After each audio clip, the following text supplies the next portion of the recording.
If you want talk, games, and fun all rolled into one, well, you've come to the right place. This is The Game Show, where host Bradley Clarke and his special guests talk about the world of television game and competition shows. But Bradley's guests aren't here to just talk. They came to play a game as well. What will today's topic be? What game does Bradley have planned? There's only one way to find out. It's time to start the show. You heard the man. Welcome to The Game Show. And here's your host, the Bradster himself, Bradley Clarke. Are you ready for a fun time? Because I certainly am. Thank you so much, Austin Angelo, and welcome everybody to another exciting episode of The Game Show, the talk show, all about the world of television game and competition shows. I'm Bradley Clarke, the Bradster.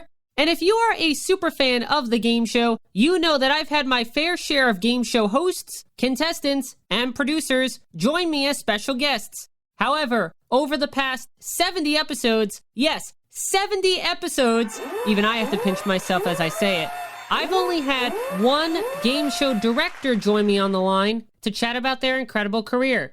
That director is Ken Fuchs, and he appeared on episode number 45 of The Game Show to talk about his time directing shows like Family Feud and Celebrity Family Feud, The Bachelor and The Bachelorette, Shark Tank, and The Misery Index.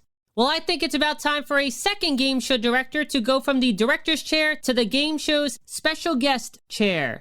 And I'm very happy to invite on someone who has a resume full of shows that I grew up watching, all of which have plenty of Bradley Clarke questions and curiosities ready to be asked. Now, you might be asking yourself, what are these specific game shows that are featured on my special guest's resume? Well, here are a few examples of those shows.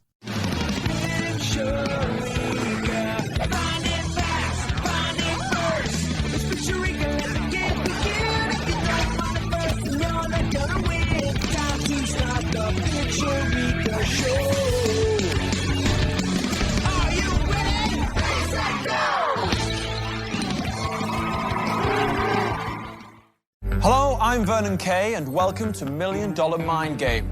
We're in for a thrilling evening as contestants are tested not on what they know, but how they think. Here they will be forced to rely on logic and logic alone as they attempt to strike it rich.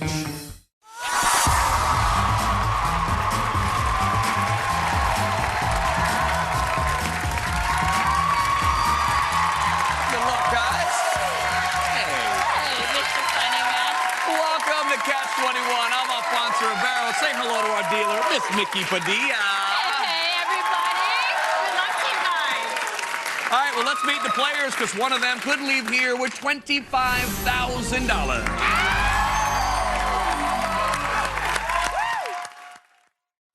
It's America's favorite crossword game, People Puzzler. And here is your host, Leah Remini. Welcome, everyone. It's the crossword game show that combines pop culture and fun facts. Tonight, 3 contestants will compete for the chance to play our fast puzzle bonus game for $10,000. Human, meet wall. Wall, meet human. It's the international smash hit you've been waiting for. All the splash and crash you can handle right now.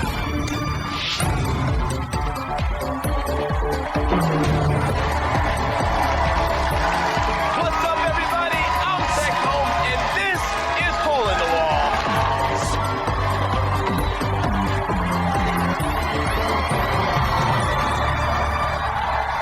The same amazing action you've seen in the internet clips is going down right here before your very eyes on our stage.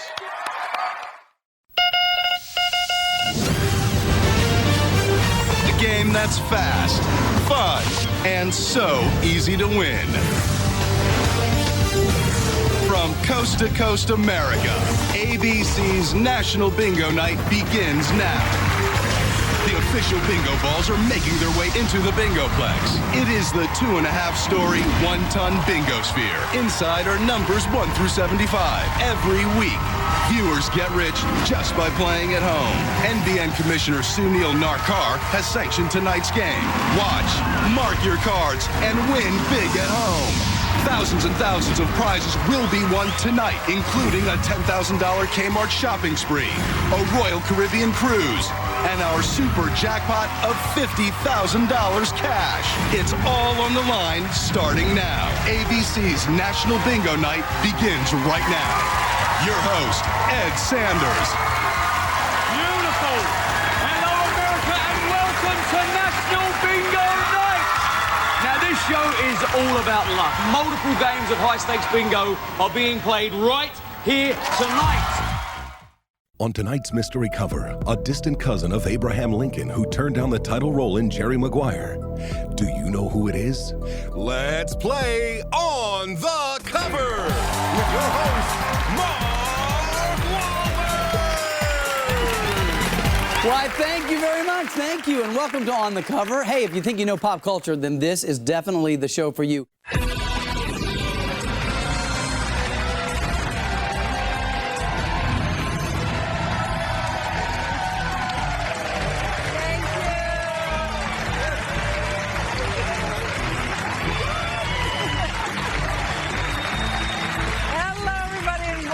Millionaire. One of the new additions to the game this year gives contestants a chance to win as much as $50,000 on just one question. And every contestant this week has that same opportunity because it is Double Your Money Week. Winning $50,000 by correctly answering just one question on Millionaire is a fantastic experience. And I'm about to have a fantastic experience of my own because I get to chat with the person that directed the episode of Who Wants to Be a Millionaire that the cut I just played came from. Aside from game shows like On the Cover, Catch 21, and the Cartoon Network version of Hole in the Wall, my special guest has also directed GSN's 20Q, Common Knowledge, and I've Got a Secret, MTV's Hip Hop Squares, the pilot for the 2001 incarnation of Card Sharks, PAX's Dirty Rotten Cheater, and even the CBS reality competition show, Big Brother. He is a big game show fan. I am a big game show fan. So chatting with my guest today is truly going to be a big thrill for me. Please give a big welcome to game show director, Rob George. Rob, thank you so much for joining me on the game show today. Happy to be here, Bradley. Thank you for inviting me. It is such a pleasure to have you on the show, and I just want to take a moment to thank a great friend of ours, Jim Tomlinson, for putting us in contact with each other. So thank you very much, Jim, and I hope you enjoy listening to our game show-filled conversation. Yeah, Jim's a pretty good guy. I agree 100%. Thank you again, Jim. So we are going to chat about many of the game shows that you directed throughout your career, and then later on, Rob, for the game of the day, you'll be playing a Bradley Clarke original version of a game show that you called the camera shots for, but instead of watching contestants play the game from the control room, you'll be the one playing the game as a contestant. That should be fun. I've thought about wanting to do that many times, and when we do games, what I have made a habit of ours in the morning is we'll spend about 5 minutes and just rehearse a game each morning just to make sure everything's working. We don't actually need the rehearsal. Everybody knows what they're doing, but it's the easiest way to make sure all the lights, all the electronics, all the buzzers, all the bells, all the cameras, all the audio, everything's working. And so we do these little 3 to 5 minute rehearsals every single morning. And we make a real joke out of it because they really are. We all know what we're doing. And so sometimes we have funny questions. And during that period, on more than one occasion, I thought, well, I want to go out there and be a contestant or be the host. So we were doing People Puzzler. And my AD, who is not really an AD any longer, her name is Stacey Soggin. She's a very accomplished director, but she was ADing People Puzzler for me. And we were 80-some episodes into a 130-episode run, and she was going to take over when I left to come to New York to direct the Nick Cannon Show, which is how you found me with Jim Tomlinson. And so on the last day, I said to Stacey, I'm going to go play host because I've always wanted to do this, and you go ahead and direct rehearsals. So I ran out there and got to play host. And one of the people that work with me recorded it unbeknownst to me. And I actually have it on a stick. I've never watched it. I haven't seen it. But I was trying to do what Leah Remini does, and I failed miserably. But it was very fun to try. So this will be fun for me to actually be a contestant. Well, I can't wait to give you that opportunity, Rob. And since we already started talking about your game show career, let's officially get underway. And I want to start off by asking you, when did your love for game shows first begin? And what were some of your favorite game shows to watch at the time? For me, it didn't start as a child in any way, shape, or form. There were a couple of game shows I watched, but I wasn't a huge fan. I remember one called Sale of the Century. Sale of the Century! That I sort of watched as a kid. And that's the only one I can remember actually being a viewer of. And so I had worked in local TV for 10 or 12 years, directing at 3 different local stations, news and talk and specials, and got my first break in Hollywood directing for a brilliant producer named Woody Frazier. And I'd been doing a live talk show for 3 years. Well, that ended. So then I started looking around, and one of the great people I met on that show is someone I'm sure you know very well. I'm guessing you've already had on your show, Bob Bowden, who is the king of game shows. And so Bob got me involved. He had decided that I knew how to direct, and so he got me involved with game shows. And I fell in love with them as soon as I started doing them for a couple of reasons. I'm a big sports fan. And in my opinion, and when I'm working with new crews, which doesn't happen that often, but when I'm working with a new crew on a game, I say to them, look, a game show is two different kinds of shows wrapped into one. It's half a sporting event and it's half a talk show. And it literally flips back and forth between sporting event and talk show at a moment's notice. And I said, so it needs to be shot like a talk show or a football game, a basketball game. It's the same thing.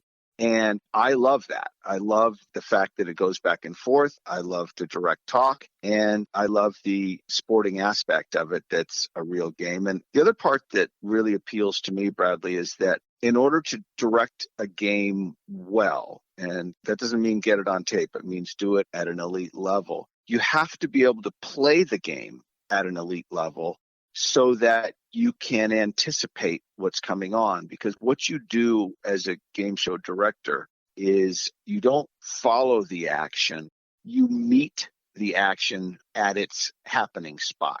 And in order to be able to meet it there, you need to basically be able to predict what's going to happen. In any game, especially when you're competing against a couple other people, you need some luck, right? However, let's say I were to play 10 games in a row, okay? I'd win a couple. If I played 10 games in a row against a random other two people, one of these games that I've directed 100 or more episodes with, I'll win a couple of them because I've studied how the game should be played. And you can't predict whether they're going to get the question right or wrong all the time, but you can predict if they're going to get it right, they're going to do this, and if they're going to get it wrong, they're going to do that, and what's going to happen. And so you have all these variables in your head, and you need to be able to play the game and see what you think is going to happen so you can get everybody in position. And I find that great fun, a real challenge, and I enjoy the hell out of it. So sort of a long way to answer your question. I didn't fall in love with game shows as a kid. I fell in love with them as an adult when I started directing them. So what ended up being the first game show that you directed? I think the first game I did was a pilot for another game show maven, good friend of mine named Kevin Bellenkoff. He and I did a Card Sharks pilot. I'm guessing you're referring to the Card Sharks pilot with host Pat Bullard that was recorded in the year 2000? Yes, that's it. That's the pilot. You're absolutely right.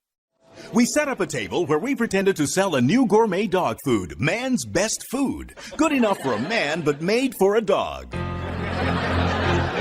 Our pitchman is trying to get this guy to taste it. It's really nothing more than corned beef hash. Will he try it?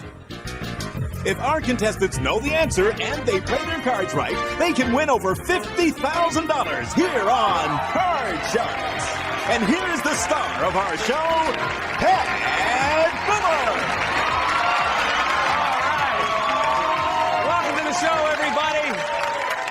We are going to have a a great time today. We're going to look at some clips like the one you just saw. We're also going to play some different card games. And the first player to win $1,500 playing our games will get a chance to win what could be over $50,000. Fast forwarding to the year 2004, you directed the PAX game show On the Cover, which was a pop culture identification and trivia show using various covers of magazines, movies, and music as the show's driving force. And I think On the Cover definitely deserves a reboot in today's day and age of game shows, since the show follows the same format as many daily game shows that air today, which are pop culture driven, easy to play, and low budget. So I think On the Cover was a bit too ahead of its time and might be more successful if it aired today. I so agree with you. I absolutely believe On the Cover needs a reboot. The difficult thing with that is you got to get permission from mainstream magazines to be able to use the covers. And we had a whole bunch of obscure magazines. And right at the end, I think we started to get some permissions that mattered from some bigger ones. And I think it was unfortunately too late. In fact, it may not have been the game. PaxNet died. And I think that may have been what killed us. It may not have even been the show. Yeah, we saw a lot of covers from Autograph Collector magazine and American Cowboy magazine, but some of the bigger named magazines never popped up. Yes. Yeah, magazines you've never heard of. On the Cover was hosted by Mark L. Wahlberg, who has been a previous guest of mine here on the game show. To me, Mark is definitely high on the list when it comes to the best 21st century game show hosts, and I have been a huge fan of his hosting style since I was a kid. However, nowadays, most game shows are hosted by celebrities who are basically picked because of their name and are molded into a game show host, which I find very unfortunate. But TV hosting is Mark's true craft. So how delightful was it working with someone like Mark, who is a natural-born game show host?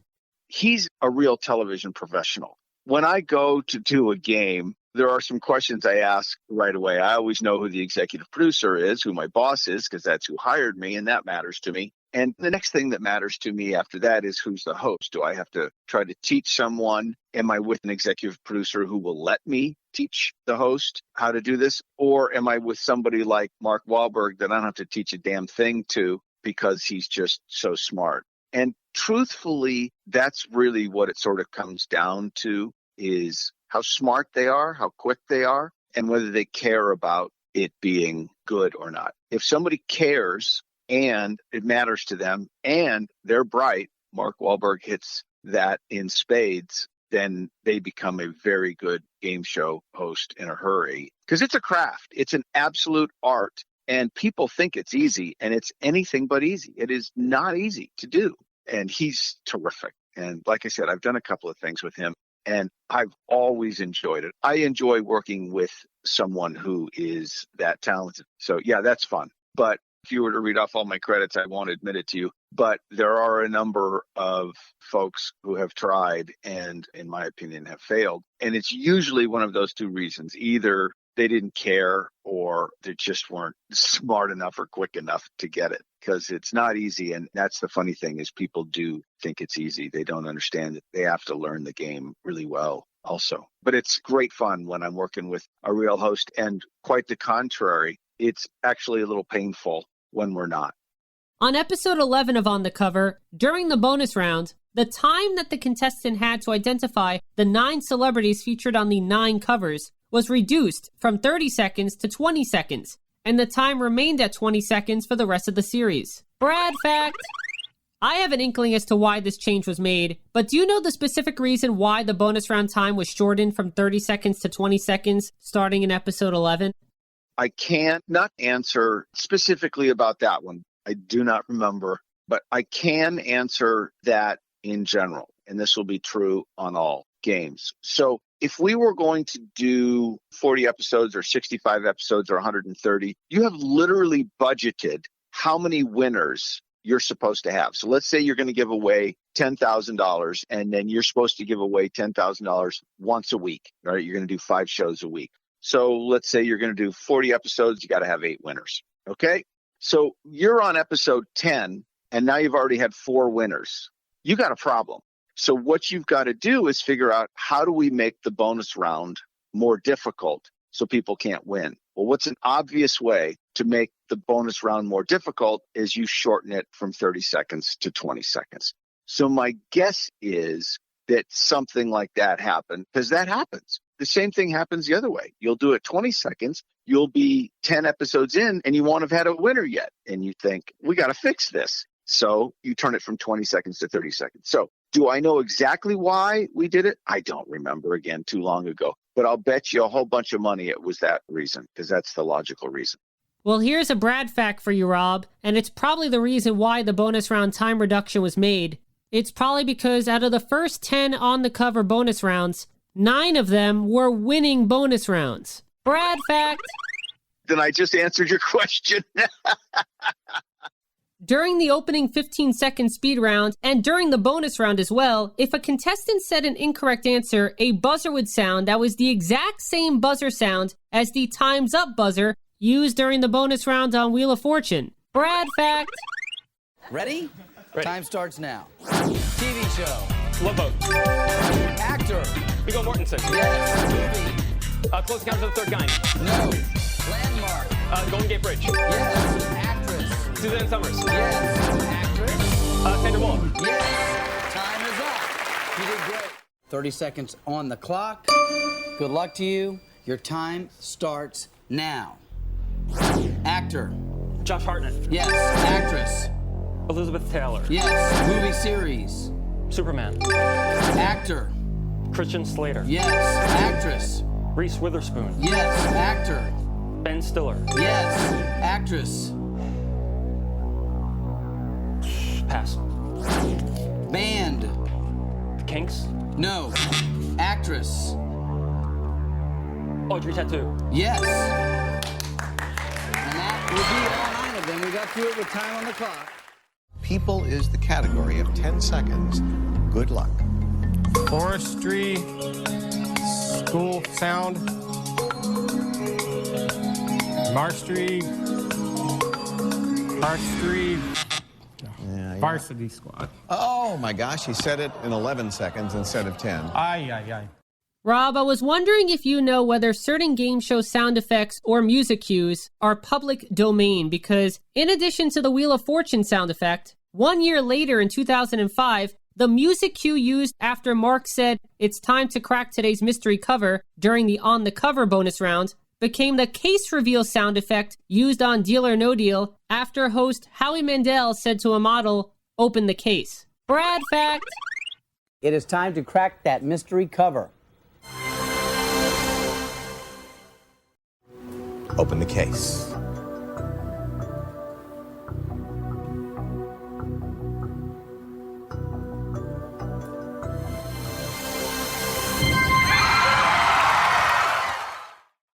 I believe there is. I've never had to look for a sound effect. What I do is I tell my AD or I tell the electronic graphics people and I say, look, we need something there. Or the executive producer, and they'll then agree and say, yeah, we need something. And they'll go find something. And where they actually find things, I don't know. And then once they find something, we'll test it out. With games being made today, there seems to be a lot of movement from doing sound effects live in the studio to adding sound effects in post. And I'm not 100% sure why. When there's a lot of sound effects that you need in the studio to communicate both to the contestants and to the host that something has happened. Something good's happened, something bad's happened. Something's about to happen, whatever it is. And so sound effects are really important. So those we always make sure if somebody says, we'll put that one in post, I'll say, no. You need that one in the studio so that the contestants know that the 30 seconds is up or whatever. So that's a change that I have noticed over the last few years. But where they actually go to get them, I'm not sure. And yes, you do hear a lot of the same ones because I hear them from show to show to show as well. Another game show I think many people have sadly forgotten about is ABC's National Bingo Night, which aired for 6 episodes in 2007. Although it was not a very successful show, was directing National Bingo Night a big deal for you, Rob, because it was an ABC primetime game show? Yes, it was a very big deal for me. And the set was huge and exciting. And, if you're doing a cable game show, you have much less equipment. You've got less cameras. You've got 5 or 6 cameras. I think I had, 9 or 10 cameras for National Bingo Night, and steady cam. You're not using a steady cam on a cable game show and you are on a prime time. And there were some places to use a steady cam. You don't just use it for nothing. You need to create reasons to use it. You got to build movement in. And working with Andrew Glassman was something that I wanted to do. He's a first-class producer, and he's a terrific guy as well. You'll find in Hollywood, sometimes you'll meet a fabulous producer, but they're just not great people to hang out with. Sometimes you'll meet great people to hang out with that are your bosses, and they're actually not terrific producers either. But when you get both, which Andrew is, you're lucky, and it makes it a lot more fun. So it was a very fun experience for me and a fabulous show. And that's another one. And I hadn't thought about that. You're talking about shows that need a reboot. I think a National Bingo Night is an absolute reboot. And I think that's something that would go, because you could go to this website and download a bingo card and play it instantly. So, yeah, I think that's going to be a reboot. And it was a great, fun show. Let's now talk about the bingo sphere, where all the balls were drawn from. For every new ball, the contestant pressed a trigger, which would send a ball from the sphere down a chute to then be revealed. Now, when the trigger was pushed, the bingo sphere would be lit in a way that the home viewers could not see how the balls made their way into the chute. And the device attached to the top of the chute within the sphere, which I'm presuming was there to create the illusion of how the balls made their way into the chute, seemed to serve no purpose from a home audience perspective. So Rob, how were the bingo balls determined throughout the game, and how did they get into the chute? The bingo machine didn't work in real time. So when you turned it on and you needed a ball, you had to wait for a ball to get blown up into the top and then to get to the suction point and get sucked down. So every time, if you go back and watch it, you'll see there's an edit every single time before the bingo ball comes down. There's never a live ball coming down. And so that was hard, because part of doing a game show well is getting into a rhythm. And you get the crew in a rhythm, you get the host in a rhythm, and you go bang, bang, bang, bang, bang. And sometimes when you're doing these big primetime extravaganzas, as National Bingo Night was, it becomes almost like you put it together in 30-second segments. And that's hard. It takes a lot of work, a lot of concentration. It's not as much fun because you're not into the game as much. You're into the weeds of making television, as opposed to being totally in the game and doing what we were talking about earlier, which is knowing how to play it at the nth degree. Episodes of National Bingo Night featured many jumpy edits, especially when host Ed Sanders reminded the home audience about marking numbers off their cards multiple times during the middle of gameplay. And episodes also featured many voiceover inserts, which was a popular editing tactic used on primetime game shows at the time. So Rob, as a director who is trying to get the best possible take of an episode in real time, does it annoy you when a show that you directed is heavily edited? It doesn't annoy you, but it is, like I was just saying, it's two different things. When you do a big primetime one, it likely is going to be putting pieces together, and you approach it differently. If you don't approach it differently, you're making a mistake. So when you've got all the pieces and what you're trying to do is tape a 22-minute show in 28 minutes, then you approach it as if you're doing it live. And most of those game shows I could do live. But when you're doing the big ones like that, you don't, and you can't. And first of all, you couldn't even try it because the machine didn't work in real time. It worked, but instead of pressing the button and the ball coming down, you press the button and the ball would be there in 30 seconds, maybe a minute. We didn't know. And what usually happens, Bradley, is when there's a device like that that doesn't work, it sort of has a ripple effect. And everything then becomes less about timing and meeting people there and more about 30 seconds at a time. You simply tape a chunk. And then you tape another chunk, and then you tape another chunk, and then you put this chunk together with that chunk, and you try to learn how to put the chunks together better. And sometimes you change what you're doing when you hear from the editors. As a director, you encourage them. You're like, as soon as you get this first show in editing, when you discover things that we're doing that help you or things that we are doing that hurt you, call us right away. Tell us what we're doing that helps you so we make sure we don't change that, and tell us what we're doing that hurts you so that we do change it to save you time and make it easier and better. So it's truly a whole different mindset to how you do that. One of the elements of National Bingo Night was that the 200 studio audience members were all individually playing bingo, and if any audience member got a bingo before the contestant completes their challenge, they win a prize and the contestant leaves with nothing. As soon as Ed Sanders asked the audience if anyone had a bingo, there would be a dramatic pause while we saw shots of audience members who were one number away, followed by the bingo call if there was one. If 67 has given one of our studio players bingo, they win, sending you home with absolutely nothing. Oh! Before that last number was drawn, there was 18 people who were one number away. Oh! It is now time to check the cards. The moment of truth. I can't even look, man. Woo! Shall we find out? Let's find out. Shall we find out? Let's find out. Shall we find out? Let's find out. Okay, I'm now going to throw it to the audience. 50 grand, diamond earrings for the missus. There was 18 people one number away. Did 067 give anyone out there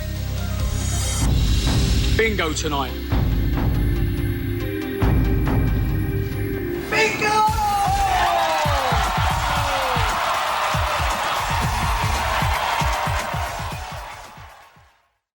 Prior to the taping, were the audience members coached regarding when to call out bingo if they had one? Because if I saw my winning number was drawn, I would automatically yell out bingo, not wait for a dramatic pause to conclude. 100%. Any game show you've ever seen, the contestants and the audience, there's a great deal of coaching going on. You cannot influence the outcome of a game show or you're breaking a federal law. And I have never been involved. I've never seen or sniffed anything that was influencing the outcome. However, you are allowed to influence how someone reacts to the outcome once it's happened. And you can talk to them beforehand. And you can also even go so far as to have them re-react after it's happened to get them to react differently. That's legal. You just can't touch the actual outcome. And so, yes, on every game show I've ever worked and on every game show you've ever seen, the outcome has never been influenced, but the reactions and the people and the contestants and the audience, etc., have been coached. Hands down, the best part about National Bingo Night was the inclusion of the National Bingo Night Commissioner, Sunil Nakar, and his catchphrase, "No bingo!" If you've got a bingo from B15, let us know right now. Hey, this is my favorite thing in the world. No bingo! I'm going to ask the young gentleman standing, did 072 big man give you bingo? No bingo! Commissioner, young man, did you get bingo from G48?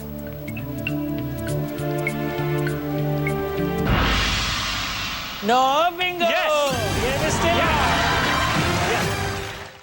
Before that last number was drawn, N38, one guy was standing. If it is a bingo, you are going home with nothing, and he takes the cruise. Oh, God. Do we indeed have a bingo?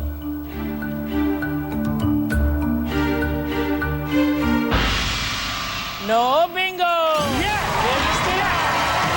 That's a great face. Great poker face. This is good. This is good. No bingo from that young man. I thought having Sunil as the bingo referee of sorts was such a smart and fun element of the show, and his persona as a commissioner really made the show so enjoyable to watch. Well, funny enough, we all did as well. He became a little bit of a cult amongst us and the crew. He developed something that worked.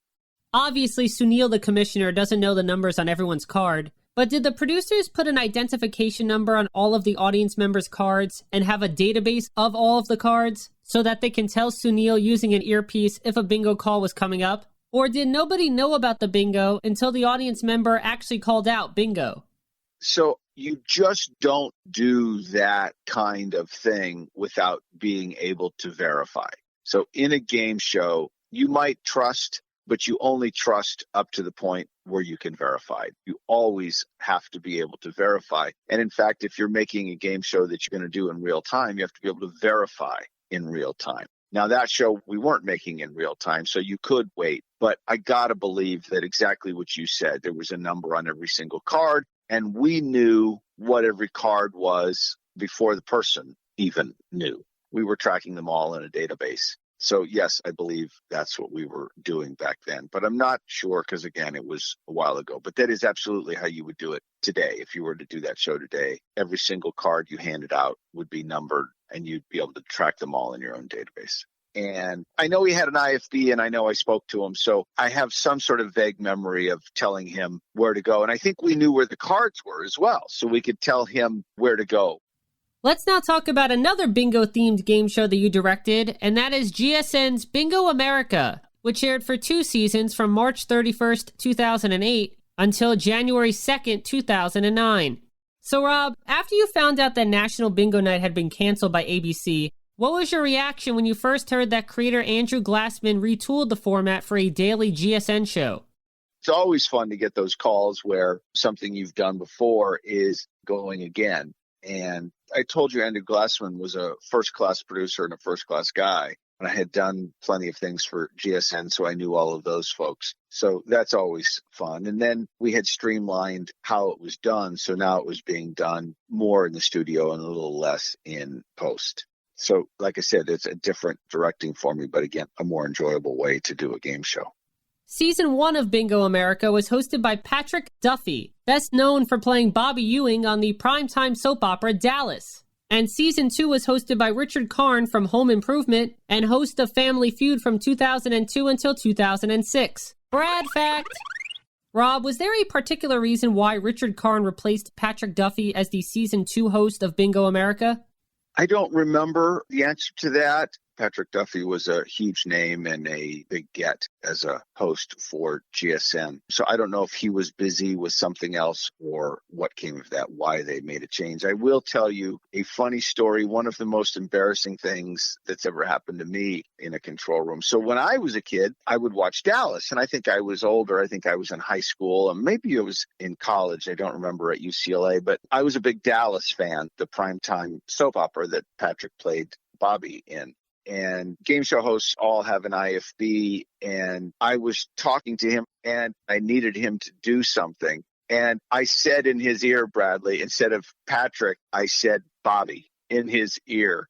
And he didn't respond, and I heard myself do it immediately and pulled my finger off the button and then put it back on and just continued with what I was going to say without mentioning that I had said it. I figured there was no way he couldn't have heard it, and he left it unsaid and I left it unsaid, and I was just mortified. But to this day, that's one of the most embarrassing things that's ever happened to me as a director, was to call Patrick Duffy Bobby in his ear in the IFB. Even as I'm telling you the story, I'm sure my face turned red and my body got hot as I was telling you the story because it's so embarrassing.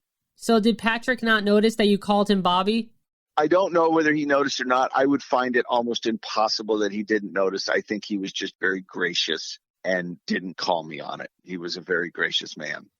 So in terms of the sphere used for Bingo America, I'm presuming it was the same sphere that was used for National Bingo Night, but just downsized a bit, correct? Yeah, I don't know if you could tell if you looked close enough, but the sphere was gone. I think we only had half of it. Because it didn't work, they only brought in like half of it. I don't even think we had the room in the studio for the whole thing. So it was a whole new device to do that. Again, the balls came out randomly. The only thing we had to do was ensure that the balls came out randomly. But yeah, if you look closely, it's like half a sphere. I don't think it's the whole thing. Well, speaking of the sphere, I did notice in Season 2 of Bingo America, compared to Bingo America Season 1 and the 6 episodes of National Bingo Night, the chute actually went through the wall on the far side of the stage, and the balls inside the sphere were not actually labeled with bingo numbers. Instead, they were just plain colored balls. So during Bingo America Season 2, does this mean that the order of the balls used during the game were determined before the show by producers? Yeah, it may have been that all of the balls were chosen randomly behind a wall or something and then sent down the chute again so that we had control. I know we did pick up shots of balls coming down and that sort of thing so that they could edit that kind of stuff.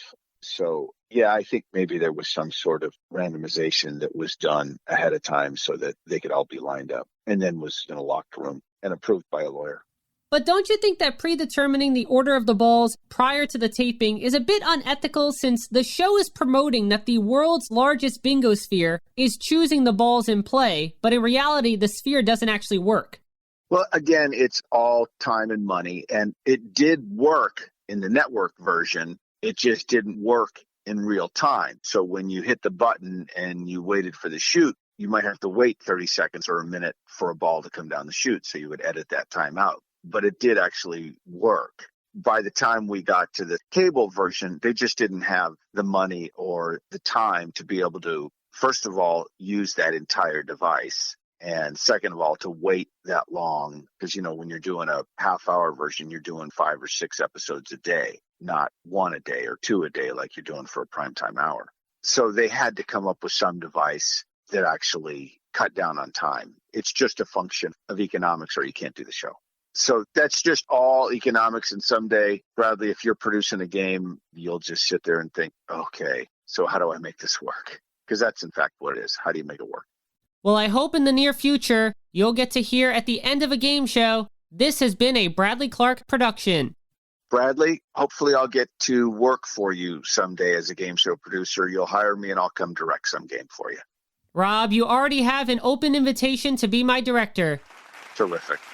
When both contestants only had one bingo letter left to win the game, whether it be different letters or the same letter, until a contestant won the game, the remaining balls that came out of the sphere always corresponded to a letter that one of the contestants needed. I'm sure the winning lettered balls always coming out of the sphere at this exact moment wasn't just a coincidence, but production had something to do with it, correct? Yes. So let's say it's a tie and the next one that comes down does us no good. Well, that doesn't affect the outcome. So we can edit that out in post. Again, you can edit, you can coach, but you cannot influence in any way, shape, or form the outcome. But if those balls didn't matter in the outcome, then you can edit them out. Doesn't matter. Over the course of GSN's history, there have only been 3 daily shows that have had a top jackpot of $100,000. Bingo America being one of them, and the other 2 are Russian Roulette and the Bill Engvall hosted revival of Lingo. Brad fact! So for you, Rob, how exciting was it working on a GSN game show that offered a $100,000 cash prize when, statistically, GSN shows aren't high-budget game shows? It does make it more fun. I remember when doing Who Wants to Be a Millionaire, when somebody would start to get close, we all got up on the balls of our feet. And it does get more tense, more exciting, more fun. It's just more of everything. So as a professional, it's a great deal of fun when those moments happen. And, there's also a neat thing that you can actually influence somebody's life to some degree. $10,000 gets somebody a down payment on a car, gets them a nice vacation or something, but $100,000 can make a difference in someone's life. They can put a down payment on a home. So it's exciting. Everybody on the crew feels it. You all do get excited. Unfortunately, over the years, bingo has never really worked as a game show concept here in America. Obviously, National Bingo Night only lasted 6 episodes. Bingo America aired for less than a year. And there were a few other bingo-based game shows, including Music Bingo, hosted by Johnny Gilbert from 1958 to New Year's Day 1960. Bingo at Home, hosted by Jim Perry from 1968 to 1969. And a couple other bingo game show pilots, one called Celebrity Bingo and the other called $10,000 Bingo. Brad fact! So Rob, despite all the attempts, why do you think the game of bingo keeps being tried as a game show format?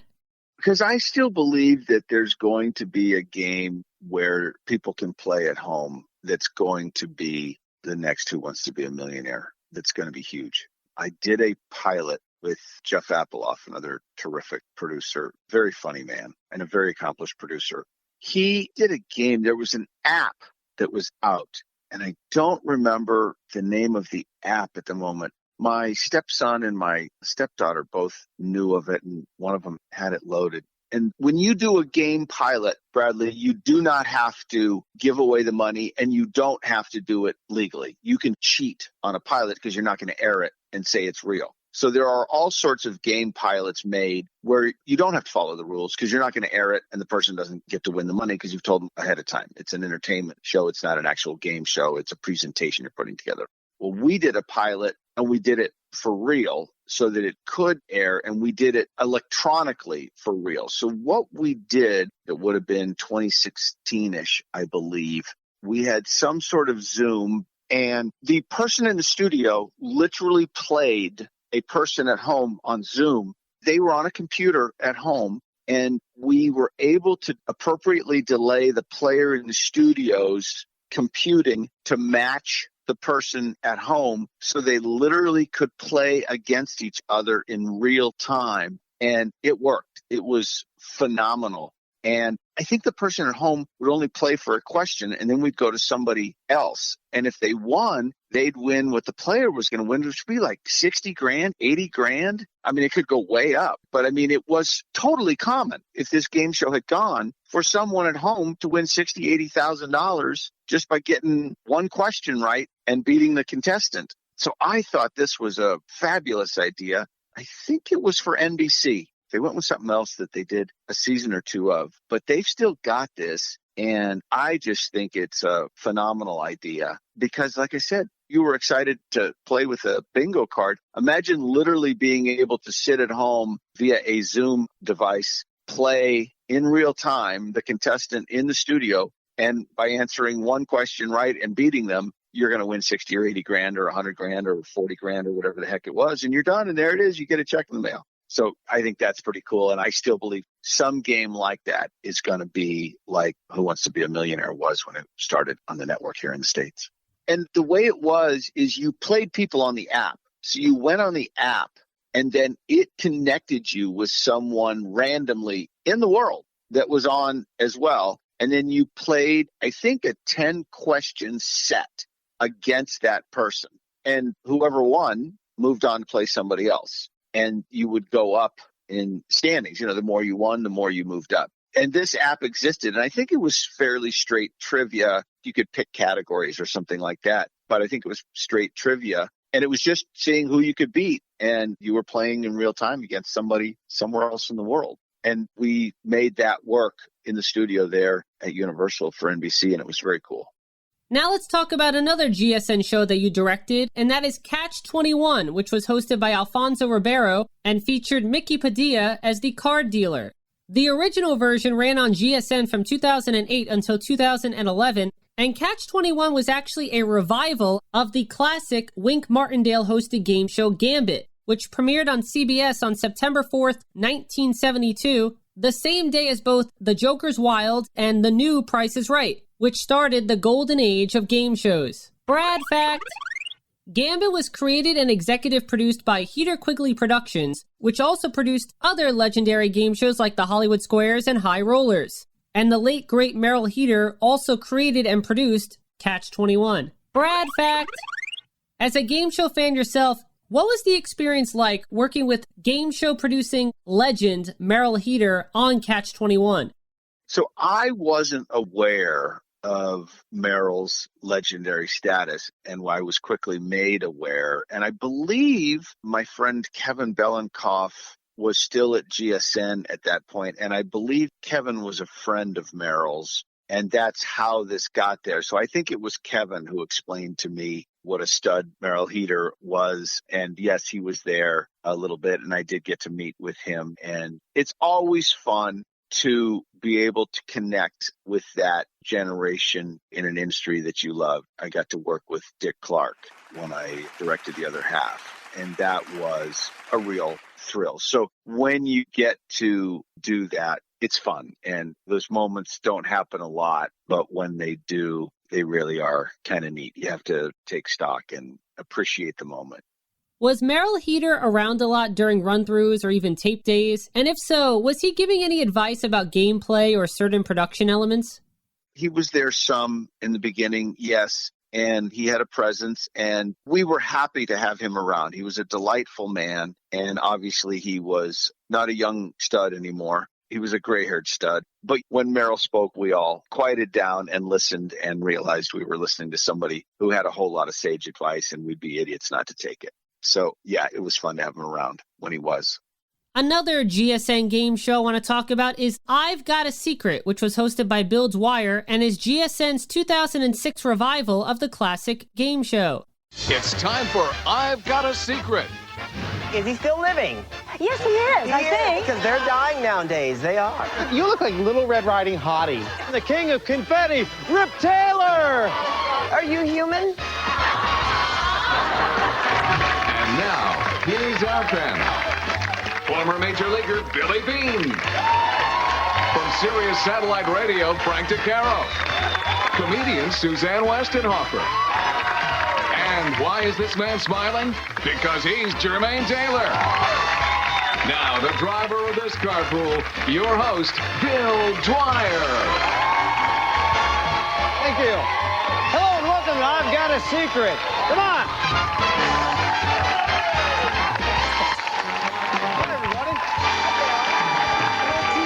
What's going on? Shall Frank tease your hair for you? But Frank what? just did I was doing Suzanne's hair. I could squeeze you in for a wash and set after the show. I don't think it'll take long. You know. Frank, I thought you might be selling real estate after the show. Here's how we play our good-natured game. Each guest will whisper his or her secret to me. At the same time, we'll show it to you at home as well as to our studio audience, but our panel will have no idea what it is. They'll each have 40 seconds to ask yes or no questions in order to uncover the secret. If the panel fails to figure it out, our guest wins dinner for two in Beverly Hills and $1,000. So let's play I've Got a Secret. I've Got a Secret is a legendary game show that first premiered back in 1952 with host Gary Moore and has had several incarnations since. It was also produced by Mark Goodson and Bill Todman, who are the definition of iconic game show producers. Brad fact. So Rob, as a game show fan, was it exciting for you to work on a game show format with so much history attached to it? Yes, it is, because you have to go back and do a little homework. You got to go back and look at what the original was. You got to get your hands on some old tape, and you got to pay attention, and you got to learn from the people that did it before you. And then hopefully you can make things work better and more smoothly, but you're an idiot if you don't go back and look and study and kind of figure out what some of the nuances were that made the show work in the past, because those things you want to copy. I got to do a season of Pyramid for GSN as well. And same thing, I had to go back and study old Dick Clark episodes of Pyramid to see how that was done. So yeah, you do. You get a real kick out of it. It's exciting and it's a challenge, and you sort of owe the masters the time that they deserve to go back and look and study. The GSN version of I've Got a Secret only ran from April 17th, 2006 until June 9th, 2006. Due to the most recent version of I've Got a Secret not even lasting a full 2 months, do you think I've Got a Secret is sadly too dated of a game show format to be appealing to the current American audience? So here's the thing you have to take into account. Some of those shows from the past are extremely hard to do because people are so much more in tune with so much more information today than they were back then. In fact, Woody Frazier, who was one of the original producers of That's Incredible, a couple years ago we were having breakfast and we were talking about something, and he said, we could still do That's Incredible. And I said, that would be a fun show to direct it. And he said, Rob, he said, if we do That's Incredible today, he said, we'll kill somebody, because people have seen so much now that you have to go so far. You've got to go so extreme for That's Incredible, for something to be incredible. Because what people thought was incredible back then, when they didn't have internet, they didn't have access to all this crazy stuff, is not what's incredible today. So in order to make something incredible today, you literally got to put somebody's life on the line. Well, that's all fine, except at some point it's going to go wrong. And it would be successful. It would work. The problem is somebody is going to slip. And so if it's a show like that, how do you do That's Incredible without putting someone's life in danger? Every week. How do you do it? I don't think you can. Now, as soon as I say I don't think you can, somebody else will prove me wrong. And that's what I love about television and Hollywood and entertainment, because you can do anything. But that's one of those formats. And I think there are other formats like I've Got a Secret, where how do you find those secrets that people don't know with everybody now having access in the palm of their hand to the whole world? So that's part of what changes those things. And I think Bert Dubrow and Gene Wigman, the two executive producers of I Got a Secret, must have gone back and watched a ton of old episodes and studied what made that show great. And they kept some of those fabulous secrets that made the original successful. Another GSN game show that you have directed is Common Knowledge with host Joey Fatone. And regarding Common Knowledge, the first question I have is, during the main game, once the question is read by Joey, we see that the contestants on a team have quickly locked in with their answers. However, I'm presuming that there is some editing done to speed up the contestant answer lock-in process. So, is there a specific time limit the contestants have to answer each question? So normally what you do is you put that in the rules. Contestants get 10 seconds in the rules. But by the same token, your object is always to make good TV. And so sitting there waiting for them to lock in is not good TV. So you edit that out. My memory of Common Knowledge is they answer pretty quickly. So it's not that often that we're making much of an edit. And if it's starting to drag on a little bit, I'll just say to Joey, tell them we need an answer. And basically, when the host tells contestants, all right, guys, we need an answer, you get one in the next 5 seconds. During the Common Knowledge bonus round, in Season 1, Joey would automatically say what the correct answer was after the contestant gave their answer. In Season 2, Joey would ask for the correct answer by saying, is it, followed by whatever the contestant chose after they gave their answer. However, in Season 3, Joey reverted back to automatically saying what the correct answer was after the contestant chose their answer. Brad fact. According to the World Atlas, what is the most common wild bird in North America? Robin, sparrow, or mourning dove? Mourning dove. Scooter, you are correct. Mourning dove is right. Here's your next question. In the Oxford dictionaries, the fewest total number of words start with which letter? Q, X, or Z? X. Is it X? It is. One more answer to win the $10,000. Andrew, here is your last question. According to Drinks International, what is the best-selling classic cocktail in the world? Bloody Mary, Old Fashioned, or Martini? I really love Old Fashioned, so I'm going to go with Old Fashioned. He says Old Fashioned. You're really going to love him now because you just won $10,000! Great job! Very nice! Give it up for the online gamers out there. You just won $10,000! So, Rob, was there a specific reason for changing Joey's bonus round correct answer reveal method from season to season? Really good question. I do not know. Sometimes it's timing. You don't want to have to wait for the computer. Sometimes you want the host to look smart, like we sort of have the phrase, the omniscient host, know all and tell all and do all. But I don't know why we made that change. I don't remember. And as a producer, if you've got a really good host, you do want to give them rope, so to speak. You want to give them flexibility. You want to give them information so that they can be really good, because people watch a game, but people also watch a host. They connect with a host and they like that person. They feel connected to that person. They feel they know that person. And that's a huge reason why people watch game shows, is for the person. So you want to give that person, you're obviously paying them a lot of money. You want to give them the ability to earn it by being a character that is endearing for some reason or the other that the audience likes. Do you think that's the reason why already established celebrities are chosen as game show hosts nowadays? Because as an aspiring game show host since the age of 7, it is discouraging seeing celebrities and comedians being chosen by the networks to host their game shows instead of choosing someone who is more qualified as a host or who is more skilled in the art of TV game show hosting. Yes, That, and I'm going to tell you one other reason. You're forgetting something. So let's take GSN, and they do a new show called Catch 21, which hasn't been on the air in 8 or 10 years and nobody remembers it. Or they do Common Knowledge, which was totally created out of nothing. How do you promote Common Knowledge? How do you promote a game show that isn't giving out $1 million or $10 million and get people's attention?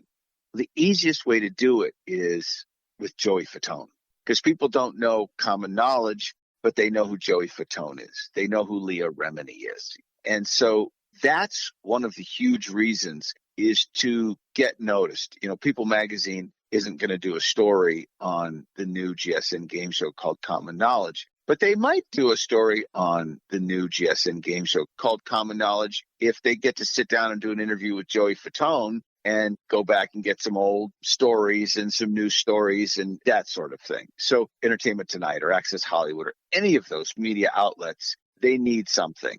So that's a huge reason why that happens. Now, funny enough, I actually, along with my partner, Linda Ellman, got to create and produce a game show. And we did 65 episodes of the kids game show Pictureka for The Hub, which was Hasbro's partnership with Discovery for a number of years, for Bob Bowden and Kevin Belenkoff, funny enough. And we hired a young man, he actually wasn't that young, but a young man who was a stand-up comedian, and he was the warm-up guy, I believe, for American Idol, back when American Idol was the primetime show. And nobody knew who the hell he was, but he was outstanding, really smart guy, great work ethic.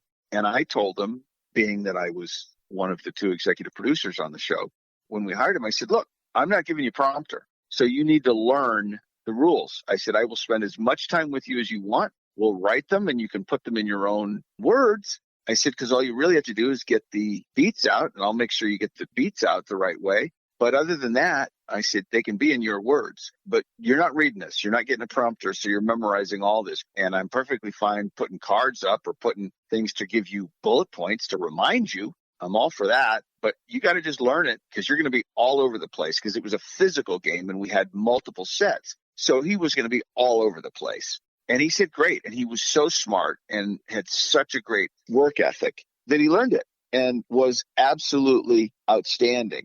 And he was a game show host that nobody had ever heard of. And unfortunately, the show didn't get picked up. But I don't think that had anything to do with him. The Hub just didn't have any money for daytime.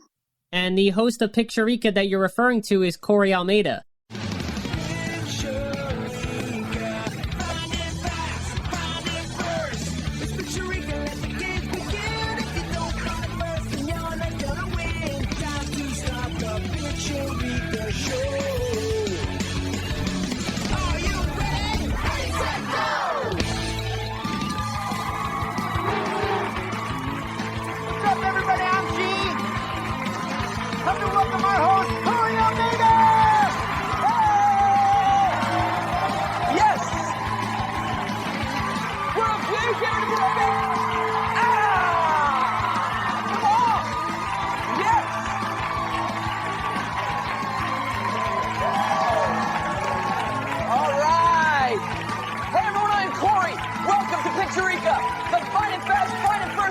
Kids love to play. Speaking of kids, are you ready to meet them? Here they come, your orange team, your green team. Yeah! All right, let's get this party started. Yeah! Woo! Oh, wow, you guys are fired up. We're ready to go here, aren't we? Yeah! Yeah, you are. One quick question for you. Are you guys ready to play Pictureka? Yeah! I was a huge fan of Pictureka. I can still remember watching the episodes when they first aired. And my favorite aspect of Pictureka was the theme song, because it actually had lyrics and it was so catchy. So Rob, how did the Pictureka theme song come about? My partner, Linda Ellman, had a relationship with a very talented musician, and he created the theme. And in fact, it's the guy on the show who plays the character G. He wrote that and created it for us. And it's great. Pictureka. Pictureka, let the games begin. If you don't find it first, then you're not gonna win. Time to start the Pictureka show. Are you ready? It all starts with a game of go find fish. It's the penguin's favorite dish. It's how we score the games we play. And then we're gonna step into the maze and dress it up, 'cause this is maze craze. Find it fast to win this game. There's just one place to go to find it fast and find it for show. And it's called Pictureka. Find it fast, find it first. Pictureka. Are you ready? It's time to step in the ball pit for eyeballs and eyeballs. A great game with balls going everywhere. And then we're gonna rock the blocks with rock the blocks. It's Pictureka, let the games begin. If you don't find it first, then you're not gonna win. Time to start the Pictureka show. Are you ready? Pictureka. Find it fast, find it first. That was a real treat to be able to create that show with Linda and with Bob Bowden and Kevin Belenkoff. Was really fun. We had a great crew and it was great fun. And then to go and direct it after the fact was just terrific. So yeah, that was something special. Since Hasbro owns Pictureka and co-owns the hub itself, when you were creating Pictionary the game show, did you have to work specifically with the people at Hasbro when coming up with the format? So here's what happened. The hub is brand new. It was created and it was owned 50% by Hasbro and 50% by Discovery. And so they create this Hasbro Productions and they hired Bob Bowden, who hires Kevin Belenkoff to be basically the heads of the production. And what they did was they had 4 different games that were Hasbro games. And they brought in approximately 16 or more production companies in Hollywood and sort of randomly assigned each production company a game. And they chose the 16 or 18 or 20 companies they wanted to work with. Bob and Kevin did. And then we got a game and we were told you have 2 or 3 weeks, go create a game show from it. So Linda and I, through her company, Elman Productions, we were one of the companies and one of the smallest. And Linda didn't know Kevin. She knew Bob because we had sold a show. She and I produced a show for Bob Bowden when he was over at Fox Reality called Rob and Amber Against the Odds. And it was a reality show. So Linda knew Bob, but she'd never worked on a game show. So I partnered with her on that show, and then I partnered with her on Pictureka as well. And we went in and got Pictureka, and they gave 4 other companies the box Pictureka, and then they gave out to another 14 or so companies up to 3 different games. So there were 16 or 20 companies in Hollywood working on these 4 different games. Then we all came together, and then they narrowed it down to just a few, and we were supposed to stand it up and make a presentation that they could bring executives to see. So we did that. And Linda, oh my God, did she teach me a lot about that. She was instrumental. We would not have been the winners of the contest if not for Linda being Linda during that phase. And so we got their attention and we created this game and they said, yeah, we're going to do it. We're going to make 40 episodes. And then as we were about to get ready to make them, they said, nope, we're going to make 65 instead. So we created this game show and we had hired Corey Almeida to be the host of the thing we stood up. And then he, by virtue of doing such a great job on that, literally got the job to do the game. And he was outstanding. And what I'm shocked about is that somebody hasn't hired him since. He was outstanding. So bright and so funny and so warm with the kids. Oh, he was great.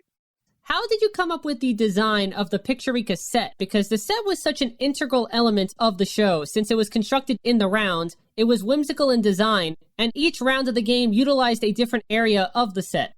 So the set designer, production designer, was a grizzled old veteran, very talented man named Jimmy Cuomo. And my father, who was in the business, had done a show way back when called Xuxa, which she was this tall, beautiful, blonde Brazilian who had this epic, huge kids show in Brazil. And My dad was working for MTM back then, and they brought her to the States and did I believe a syndicated game, or maybe it was a primetime game with her for the United States. Basically her show from Brazil in the United States, and he had hired Jimmy Cuomo to do the set. Shoot shot!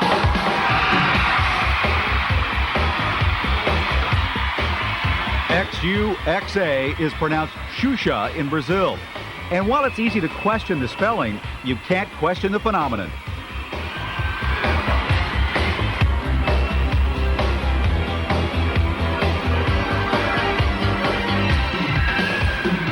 You may not have heard of her, but let me tell you, she's the unforgettable face of the 80s. A box office sellout with 5 feature films. The largest selling recording artist in all of Latin America. She sells out stadiums for live concert performances and catapults toy sales to record levels. And her television show airs 4 hours a day, 6 days a week, where she's like a one-woman daycare center with a viewership of millions in Brazil and 16 other Latin American countries, keeping her young fans glued to Channel X.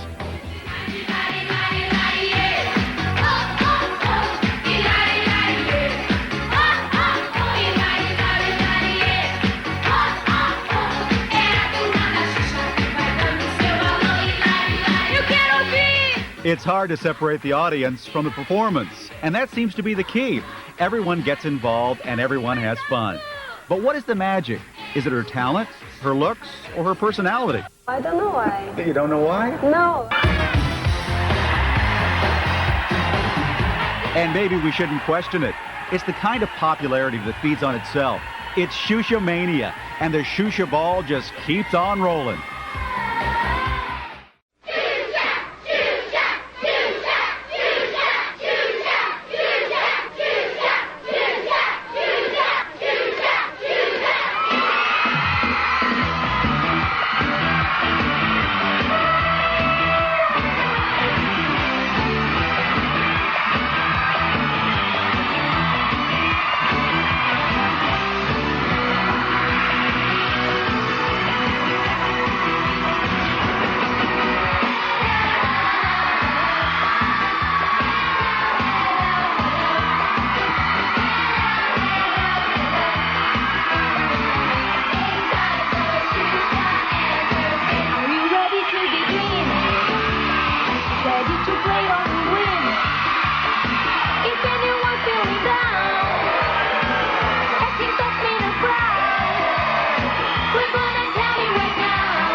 I had subsequently, after that happened, and that was many, many years ago, I had worked with Jimmy Cuomo on a number of different sets, and I always liked him, and I always thought he was very talented and easy to work with. And because he had done that show, Xuxa, which was similar in feel, it was big and huge and character-driven and kind of fantastical or fantasy-like, as I'd seen the set on TV, that I thought he might be good for this. So I introduced him to Linda. And I'm not even sure if we went out to a couple other people, because there are a bunch of terrific production designers in Hollywood that really enjoy working with. But I just sort of thought he might be really good for this. So I don't know if we went out to 2 other people for designs or whether we just went to Jimmy. And as soon as Linda met him, she liked him as much as I did him, because I said I'd worked with him a lot and was very fond of him, whether we just hired him or not. So I don't know if he won a little contest of 3 or whether we just gave it to him. But he's a very talented man. And we gave him the board game and we talked with him at length about how we were going to do this and what the physical games were, and that they were all physical, and how we had to be able to roll stuff in and out. And I really wanted, because I was going to be directing this thing as well, I said, Jimmy, I got to have a 360-degree set. I got to be able to shoot in every direction, because this thing's going to be physical. And if I can't shoot one way or the other,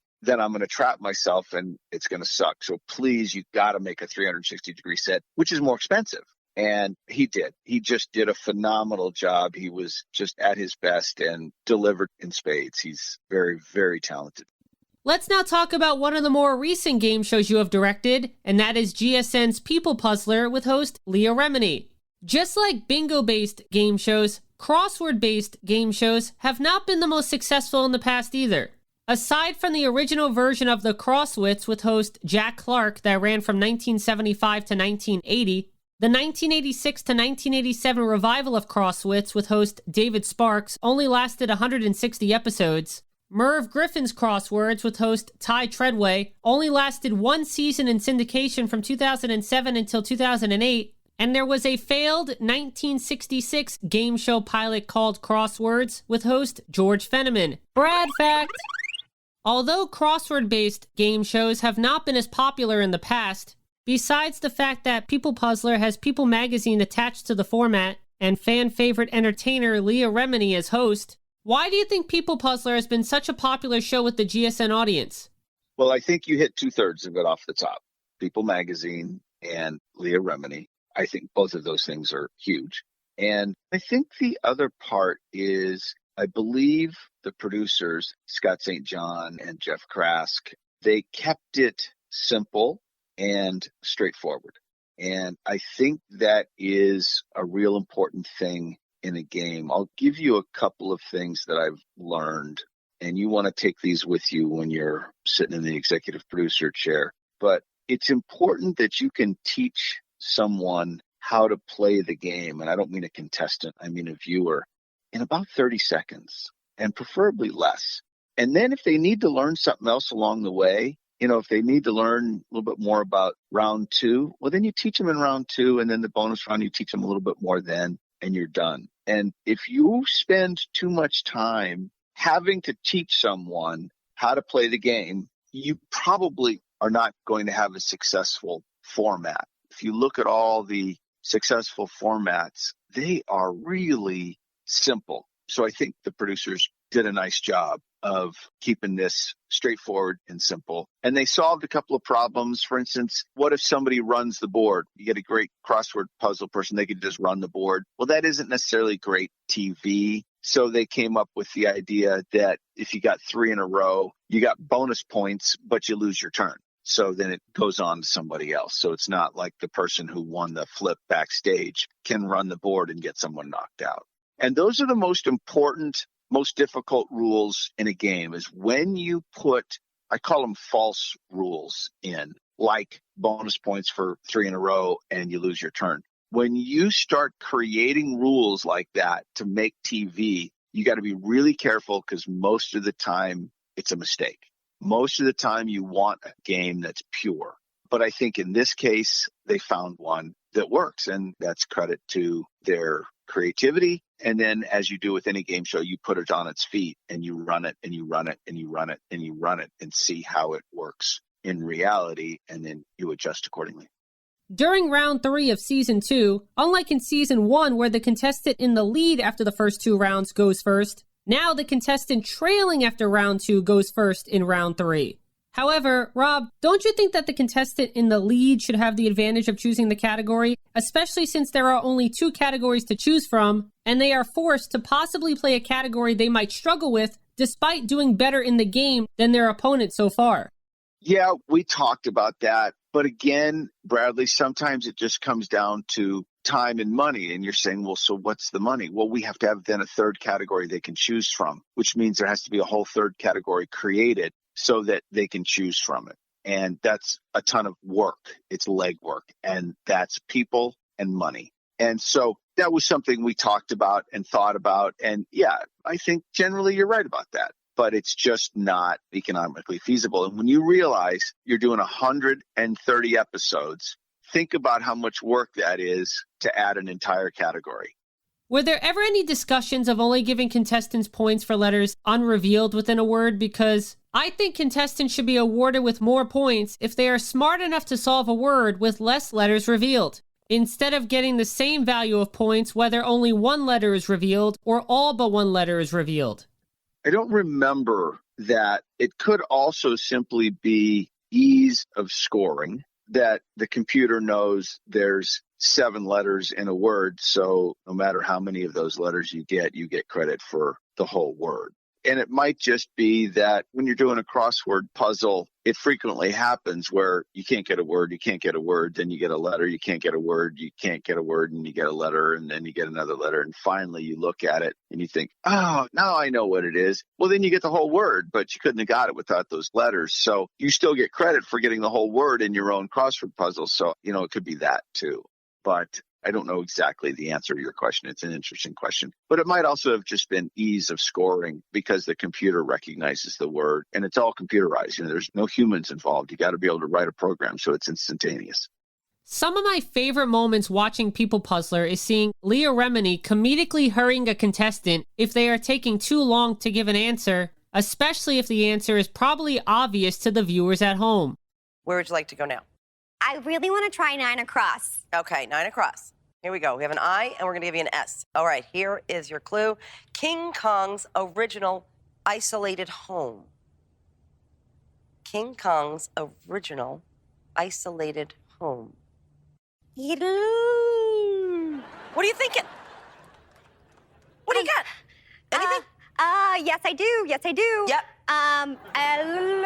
Let's do it. Let's do it. Let's do it. Give me something, Tony. Give me something. Staten Island? No. Oh, boy. She's everything. Is it Staten Island? That's crazy.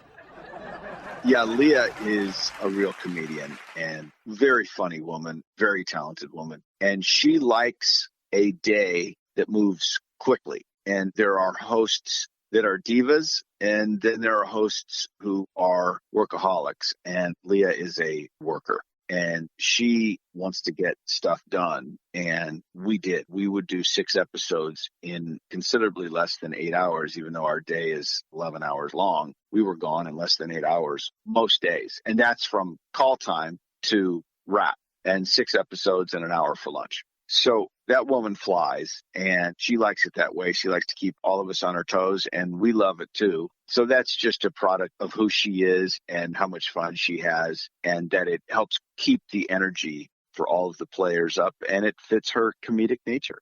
Next, I want to talk about the 2011 Vernon Kay hosted ABC game show $1 Million Mind Game, which was based on the Russian game show format translated as What, Where, When. I personally think $1 Million Mind Game had some of the best question writing in game show history and was a very unique game show concept for American television, but it's such a shame that ABC didn't have any confidence in the show. So Rob, talk about your experience working on and directing $1 Million Mind Game. Interestingly enough, I don't know what will and won't work, just like everybody else in Hollywood, because when I got called to do $1 Million Mind Game, I thought this was the greatest thing ever. And I thought for sure that this was going to be a huge hit. And I think the reason they didn't run it in prime time is the people that ordered it were no longer running the network after it was finished. So I think that's a big part of why this didn't get an opportunity to run primetime. But very, very cool show. And I thought for sure that this thing was going to be a big hit. I will tell you this, that was a real talented group of producers that worked on that show. Roy Bank and Jeff Krask and Jonathan Barry, Craig Brooks, who was the supervising producer. He's now an executive producer of a whole bunch of things, and Brian Vysotsky. So there were some real talented folks that worked on that. And it was fun trying to create and put this thing up on its feet. When you were directing $1 Million Mind Game, were you given the answers to each of the questions? Or were you playing along with the contestants and trying to figure out the answers yourself in real time? Normally, I have access to the answers in the control room, but I don't know them unless I need to know them, if that makes sense. So if knowing them allows me to prepare for something, then I'll get them. But normally the way it works is my associate director, my AD, has all the answers in front of her or him. And if I need it, then I'll get it from them in real time, not ahead of time. In fact, they hand out packets and they're highly confidential. And I always decline mine. I say, no, I just want my AD to have a packet. I don't want a packet. I don't want to be responsible for it. And I don't need it. So I'll get answers in real time if I need it. Again, I don't remember how we put that game together in the control room now, so I don't know whether I knew the answers or not. And again, if I needed to know the answer to allow me to be more efficient in what I was doing, then I did. And if I didn't, then I didn't till it was time. And maybe I would let them lock in an answer, and then I would simply ask, are they right or wrong, if I didn't already know whether they were right or wrong. A lot of times I can simply play along and I actually know the answer because most of them aren't that difficult. That happened to be one where it was difficult, so I wouldn't have known most of the answers. When Vernon Kay was reading the questions, we typically saw the contestants write down information in small notebooks they were given to use throughout gameplay. But did the contestants have access to a screen somewhere on stage where the question's information was displayed in case they didn't catch the entirety of the question while it was being read? Yeah. I believe they all had screens in front of them, or there was a screen somewhere that had everything on it. That's just flat game show 101, is that you provide the contestants with monitors so that they can see what they need to see. And remember when I was telling you about how you have to learn how to play the game? That's, again, where people that think quicker and smarter really have an advantage, is they can learn the nuances and the tricks and be able to play the game better, how to read a question, how to look at a question and see if something is in quotes. If your host is reading a question to you, you probably shouldn't be looking at the host. If you want to play properly, you should be looking at the monitor so you can see the question and see if there's quotes around something or capitalized or whatever. So, yeah, on any game show, if contestants need the information to be able to play at a high level, then it's our job to provide them that information in real time, which means, as you're asking, the ability to see the question whenever they want it. So, yes, in that one, absolutely. They had to be able to reread it umpteen times. One of the gutsiest moments in game show history occurred on $1 Million Mind Game when a team risked $600,000 or $100,000 each to play for the grand prize of $1 million. Although the team had the swap the question help left, at this point they had used up 3 out of the 4 incorrect answers they were allowed to make during the game, meaning if they give one more incorrect answer, the team walks away with nothing. Now, according to the rules of the game, in order to walk away with the $600,000, the decision between the team members has to be unanimous. And I can still remember being in shock when I first saw the moment contestant Frank voted to continue playing for the $1 million. The next decision has to be, will be, without a shadow of doubt, the most important decision you will make tonight. It's time to vote. Do you want to walk away with $600,000 or stay and play for $1 million? Vote no.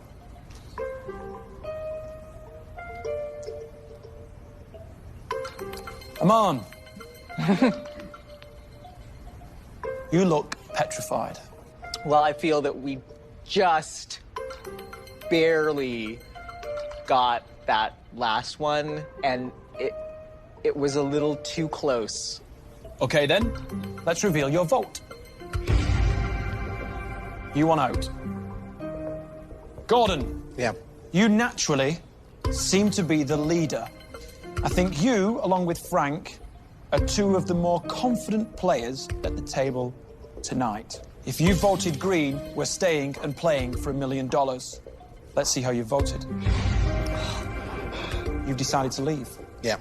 Rafi, are you feeling the pressure from Gordon, your fellow teammates? Let's see how they have influenced your vote. You want to leave? It must be unanimous to leave. All we need is 1 green, and you're staying and playing. John, I think you will admit that this has been one heck of a roller coaster for you. And I'm the biggest fan of Subway right now. Is it time to get off the roller coaster? Let's see. It is. You're through with this ride. Chad, you have been fantastic. You've come up with so many correct answers. Let's see how Chad has voted.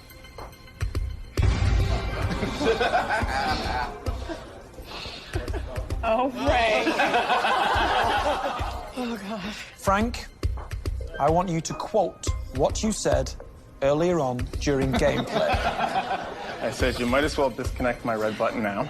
We're going for $1 million. If you have voted to stay and play, you will go completely against the grain of your teammates. Aman is trembling like a tree in the breeze. John's going hysterical. Rafi is so nervous, she's speechless. Frank, it's your decision. Will you be leaving here with $600,000? Or will you force the team to stay and play for $1 million? This is how Frank has voted.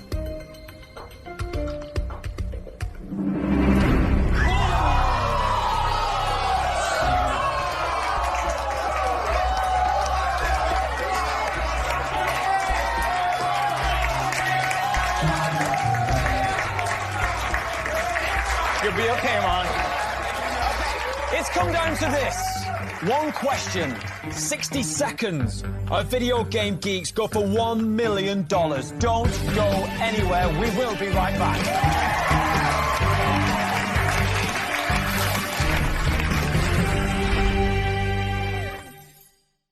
Do you recall what the atmosphere was like in the control room and the studio when Frank's voting result light turned green?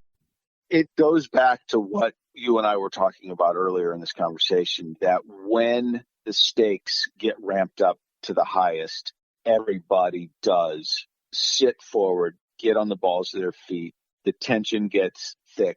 It's very exciting. Everybody then is concentrating at the nth degree. It's very fun. It's very exciting. There is stress. And part of it is you're rooting for them or against them, whatever, but you're also just wanting to make great TV, and you're wanting to capture the moment and do all the things you need to do to get it done. So it's very, very exciting when those things happen. That moment certainly made for good TV, but when the team did not know the answer to the first $1 million question they were asked, forcing them to use their swap the question help, and then struggled with the second $1 million question they were asked, which ultimately they got wrong, it was such a heart-wrenching moment knowing that the team just collectively lost $600,000, one of the biggest contestant losses in game show history. You have one help remaining. Get this next question wrong and you will leave empty-handed. However, get the next question correct and you will leave with $1 million.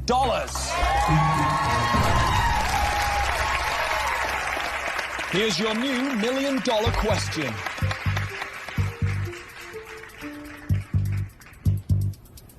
He's been played with for centuries and lives the majority of his life one step at a time, often moving between darkness and light.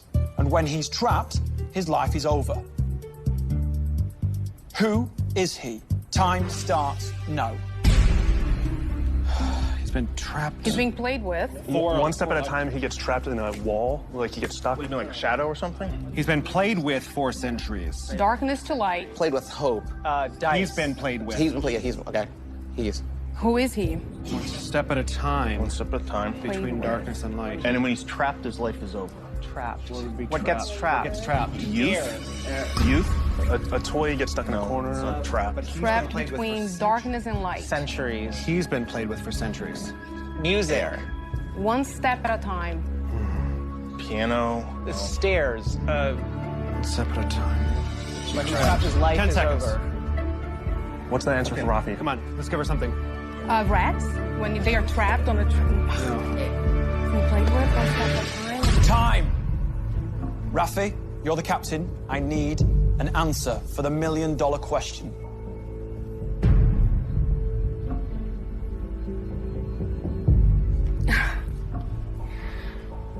I need an answer. We believe the answer is... Please, Rafi. the sun. I don't know. You believe the answer is the sun. You have one help, your final help, remaining on the $1 million question, which you're going to take, Gordon. You want to change the answer. I need a $1 million answer. We believe the answer is... Time. You're saying time? Let's talk about the question. Do any of you play any games that have been around for centuries? He's often moving between darkness and light. Oh, like checkers or something? And when he's trapped, It's the king. his life is over. Chad? It's a king in chess. That's right. The answer I was looking for is the king in chess. Guys, I'm so sorry. You have lost the game. Yeah, and you also have to look at it that the way the game was built, they had 600,000. They were risking 600 to win 400,000. And they don't have any safety net. As you said, they'd already gotten 3 wrongs. So that's just not a good bet. That's not a bet you make. That's just not a smart way to gamble. Now, if you're risking 400,000 to win 600,000, well, you're getting 1.5 on your money, and that's different, right? So then you look at what are my chances, but you don't want to bet 6 to win 4 unless you're damn sure you're going to nail this thing and or you got a safety net or something. So he was foolish, if you're asking me. Glad he did it, made great TV, but it's just not a good way to play a game.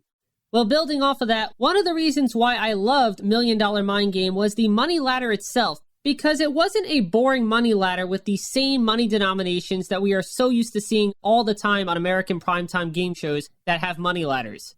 All of the money increments on the money ladder were divisible by 6 so that each member of the team got an equal share of the total prize. However, the $1 million amount was the only amount on the money ladder not equally divisible by 6. So I always thought that the top prize should be $1.2 million so that each player would get an even $200,000 if they won, and there would be more of an incentive to risk the $600,000 to try and beat the game. Correct. Or 1.5, so everybody gets $250,000, and then there's a real incentive. You go from 100,000 to 250,000 each, and you can still call it $1 Million Mind Game, but it's economics. They have to prepare to be able to give away that extra money. And then it's also, there are people in big offices that want things to be simple, and $1 million is simple and easy and $1.5 million isn't. So there's 100 different reasons, but I totally agree with you that one of the reasons money ladders are what they are is that you have to incentivize the person to take the leap or they won't. And then you have a crappy money ladder. Aside from the $600,000 gamble moment, another exciting event occurred when a team answered the $600,000 question correctly, and instead of risking it by going for the $1 million question, the team decided to walk away with the money, meaning each team member won $100,000. In addition, one of the winning team members was none other than Jeopardy super champion Brad Rutter. Brad fact! So after wrapping the 6 episodes of $1 Million Mind Game you initially filmed, did you think these 2 moments alone were proof that $1 Million Mind Game was going to be a hit and viewers were going to love the show? I'm not sure if I thought it when we were done taping. I absolutely thought it before we started taping because I thought it was such a cool idea. My current wife likes to say to me, you drink the Kool-Aid. And to some degree, she's right. I do drink the Kool-Aid. I get excited. I get into it because I enjoy them. And I did think that one was going to possibly be a big hit. Another $1 Million game show you had the chance to work on was the syndicated version of Who Wants to Be a Millionaire. Now, you directed the show from 2010 to 2013, correct? I'm not exactly sure, but I did 3 full seasons. I think I did Meredith Vieira's last 3 seasons, and I did the first 3 seasons that Rich Syrup was the executive producer of. And they were 3 great years working with a world-class producer and a world-class host. I just adore Meredith, and Rich Syrup and I have become very good friends, and he's one of the most talented game producers I've ever worked with. Really freaking smart man. So you directed the first 3 years of the shuffle format? Correct. Rich and I sort of went through that together, the changing of the format. That was his first season of the new format, and my first year directing it was the new format. All right. We said new season of Millionaire. Here's our first big change. The game is now played in 2 rounds. Let us start with round 1. Look at all that money up there, all right? You've got everything from $100 all the way to $25,000. Well, we're going to mix all of that money up. Computer, please randomize the money. All right, all of that money is now hidden. And here are the categories for all of your questions in round one. The questions used to get progressively harder. Not anymore. Computer, please randomize the questions. All right, so now everything is what? It's all mixed up. You know what that means? It means your first question could be valued at $25,000, and it could be the easiest question in round one. And That would be nice. That would be lovely. And there are now, and sometimes that happens, and sometimes it doesn't. Anyway, there are now 14 questions between you and the million, and you've still got your lifelines. You can ask the audience, our favorite lifeline, of course, because it involves our audience. And we got a new one. It's a new lifeline called Jump the Question, and you get 2 jumps. We spent a lot of time on the phone. He was here in New York. I was living in LA at the time. And we spent a lot of time on the phone. He'd call me and say, hey, just want to talk to you about this. I just want to play this through. And so we'd sit there on the phone for half an hour or an hour and just chew through a segment or just an aspect of the segment. How would it work? How would we do it from a player's point of view first, then the host, then the producer, then the director? It was really fun. He and I really bonded over that because we had so much fun trying to put that on its feet. The format was still being created and refined, and Rich would call me and we would talk about it. And it was some of the most fun times I've ever had creating TV because I really got to be a part of it with Rich. And again, dealing with someone that's smart and creative as he is was great fun. The guy is really smart. I'm not kidding you. He's as smart as they come. Not only did the game change, but the set changed also, as the hot seat was eliminated and a desk was implemented center stage for the contestants to stand behind. In addition, a large screen was included for all of the questions to be displayed on. Brad fact! So Rob, was it a bit disappointing not being able to direct the show with the iconic Millionaire hot seat on the stage? No. Had I been doing it for 10 years before, maybe the answer would be yes. But no, I was so excited to do the show, and I became such a fan of the new format, which doesn't mean I think the new format was better. That's not what I'm saying in any way, shape, or form. The original is so iconic. But I just was a fan of the new way to do it, and I thought it worked in syndication, and given the limitations of syndication. And so the answer is no. I wasn't lamenting it. I was looking forward to doing what we were going to do. You mentioned when we talked about Pictureka how you love to direct shows in the round. And since the Millionaire set is in the round, is that an element that ultimately attracted you to wanting to direct Millionaire? What attracted me to doing the show was it was such a huge, iconic show. So that's just exciting for anybody in the industry, is to get to be a part of something that's that big of a deal.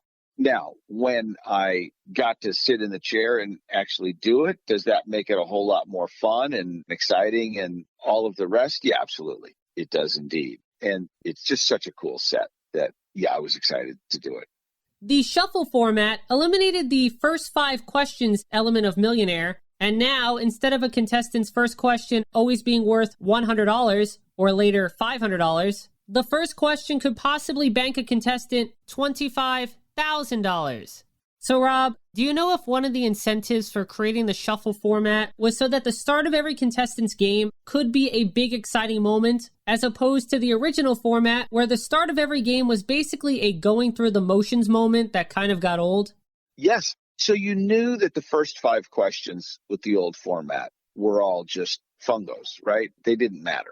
You had to get them all. And almost nobody lost in the first 5. So when you're just doing a half an hour in syndication, having those 5 questions just seemed like, and I'm not saying it is, okay? I am not in any way, shape, or form casting aspersions on the original format. The original format is what it is. It'll live forever. It was phenomenal.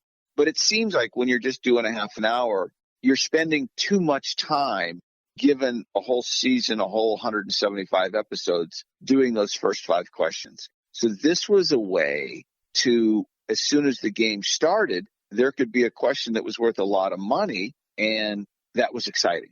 Or there could be a question that wasn't worth a lot of money that was very difficult.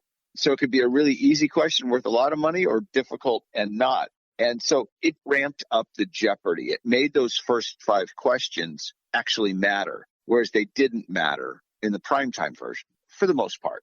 And so that was the impetus for the change. was to try to make the game more relevant from the get-go. If you look at 175 episodes and you look at how many times people went out on the 7th or 8th question in these syndicated versions, how much time was spent doing questions 1 through 5 on these syndicated shows that we knew there was no jeopardy from. So the thought was maybe that will help with viewership. So that was the thought behind it. And you can agree or disagree that it was stupid or not. And I'm not going to get into that because that's not where I was. I just had a fabulous time working with Rich, who was so smart, trying to come up with how best to implement something that had already been decided. So I wasn't part of deciding we were going to do this. I was part of deciding how we were going to do this. During your 3 years directing Millionaire, not one contestant reached the $1 million question.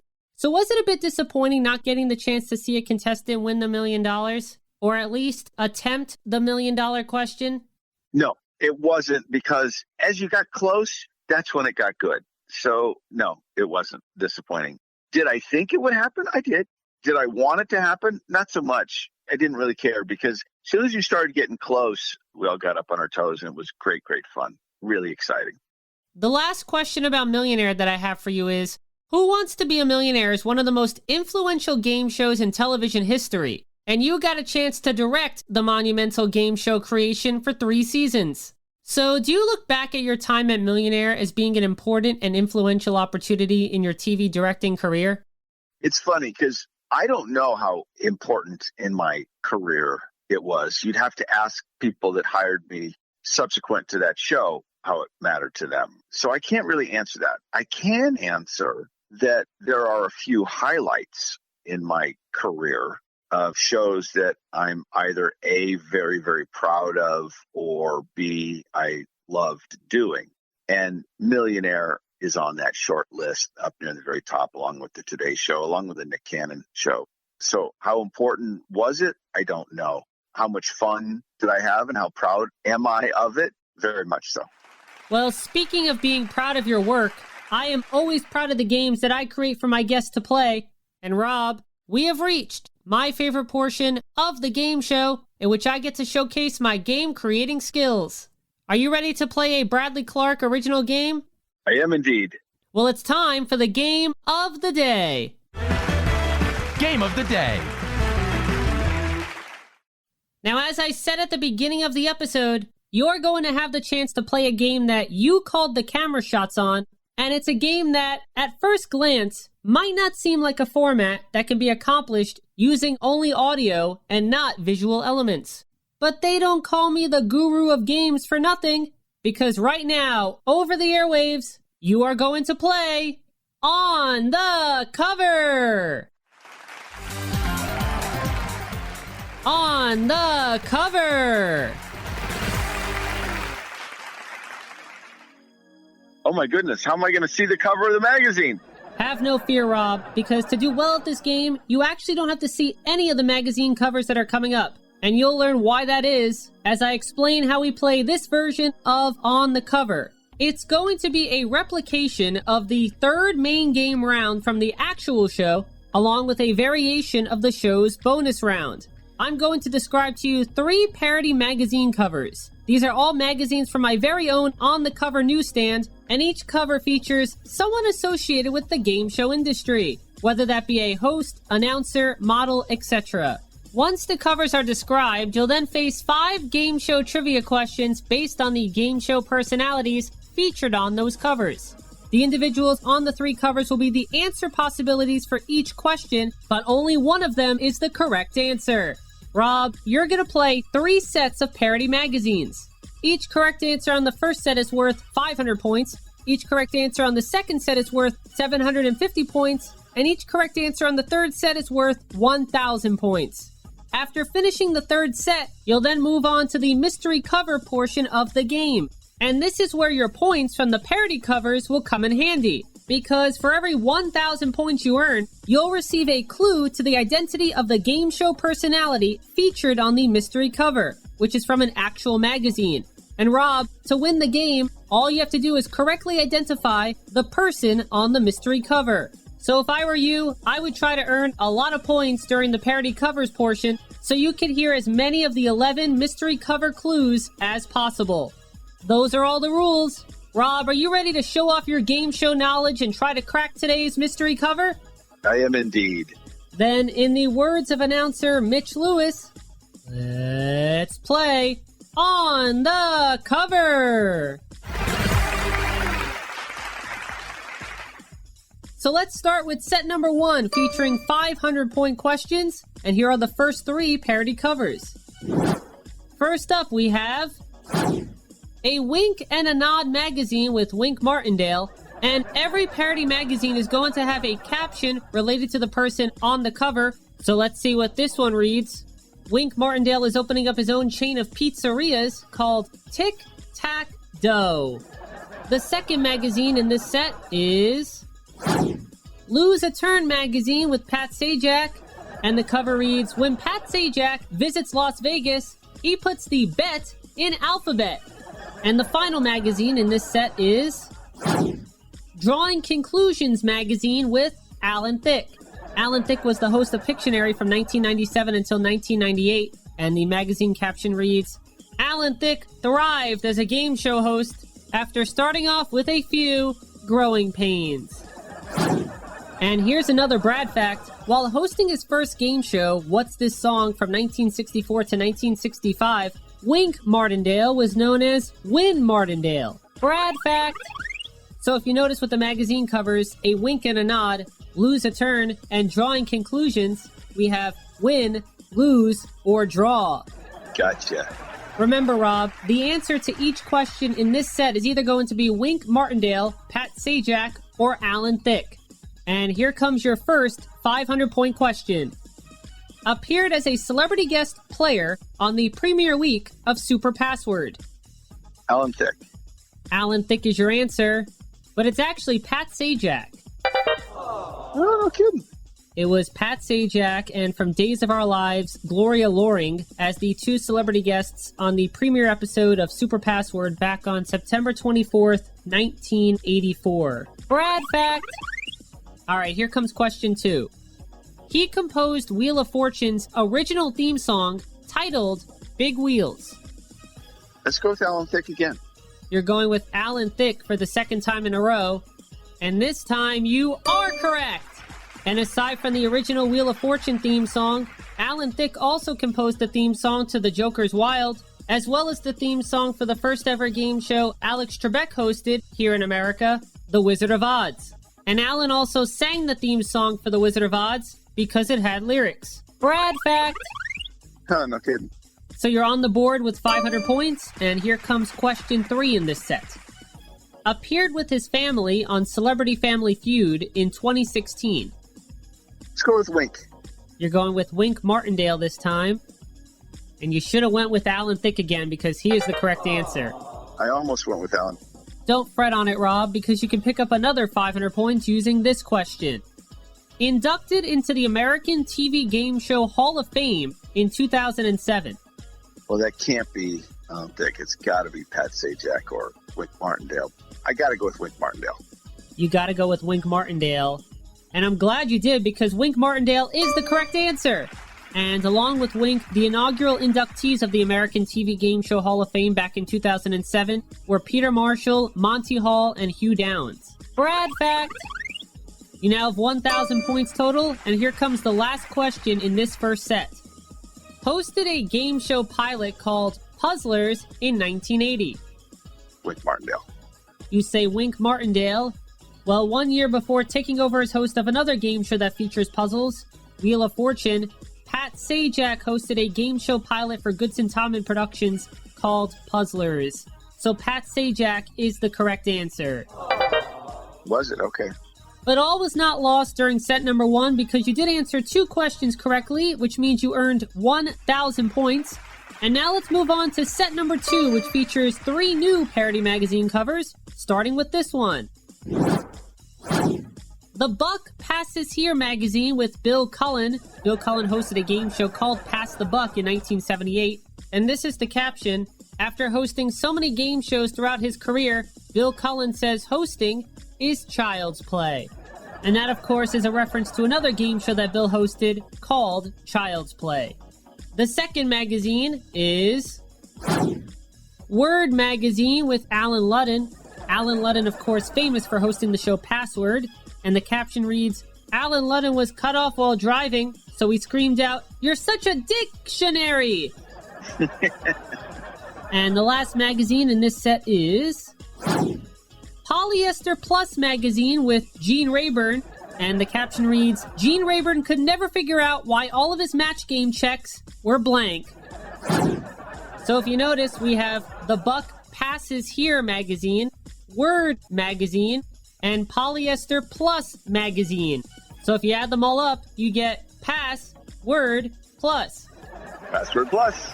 Remember, Rob, the answer to each question is either going to be Bill Cullen, Alan Ludden, or Gene Rayburn, and each correct answer in this second set earns you 750 points. So with that being said, here's your first 750-point question. Hosted an interactive game show called How Do You Like Your Eggs? Bill Cullen. Is that a complete guess? Yep.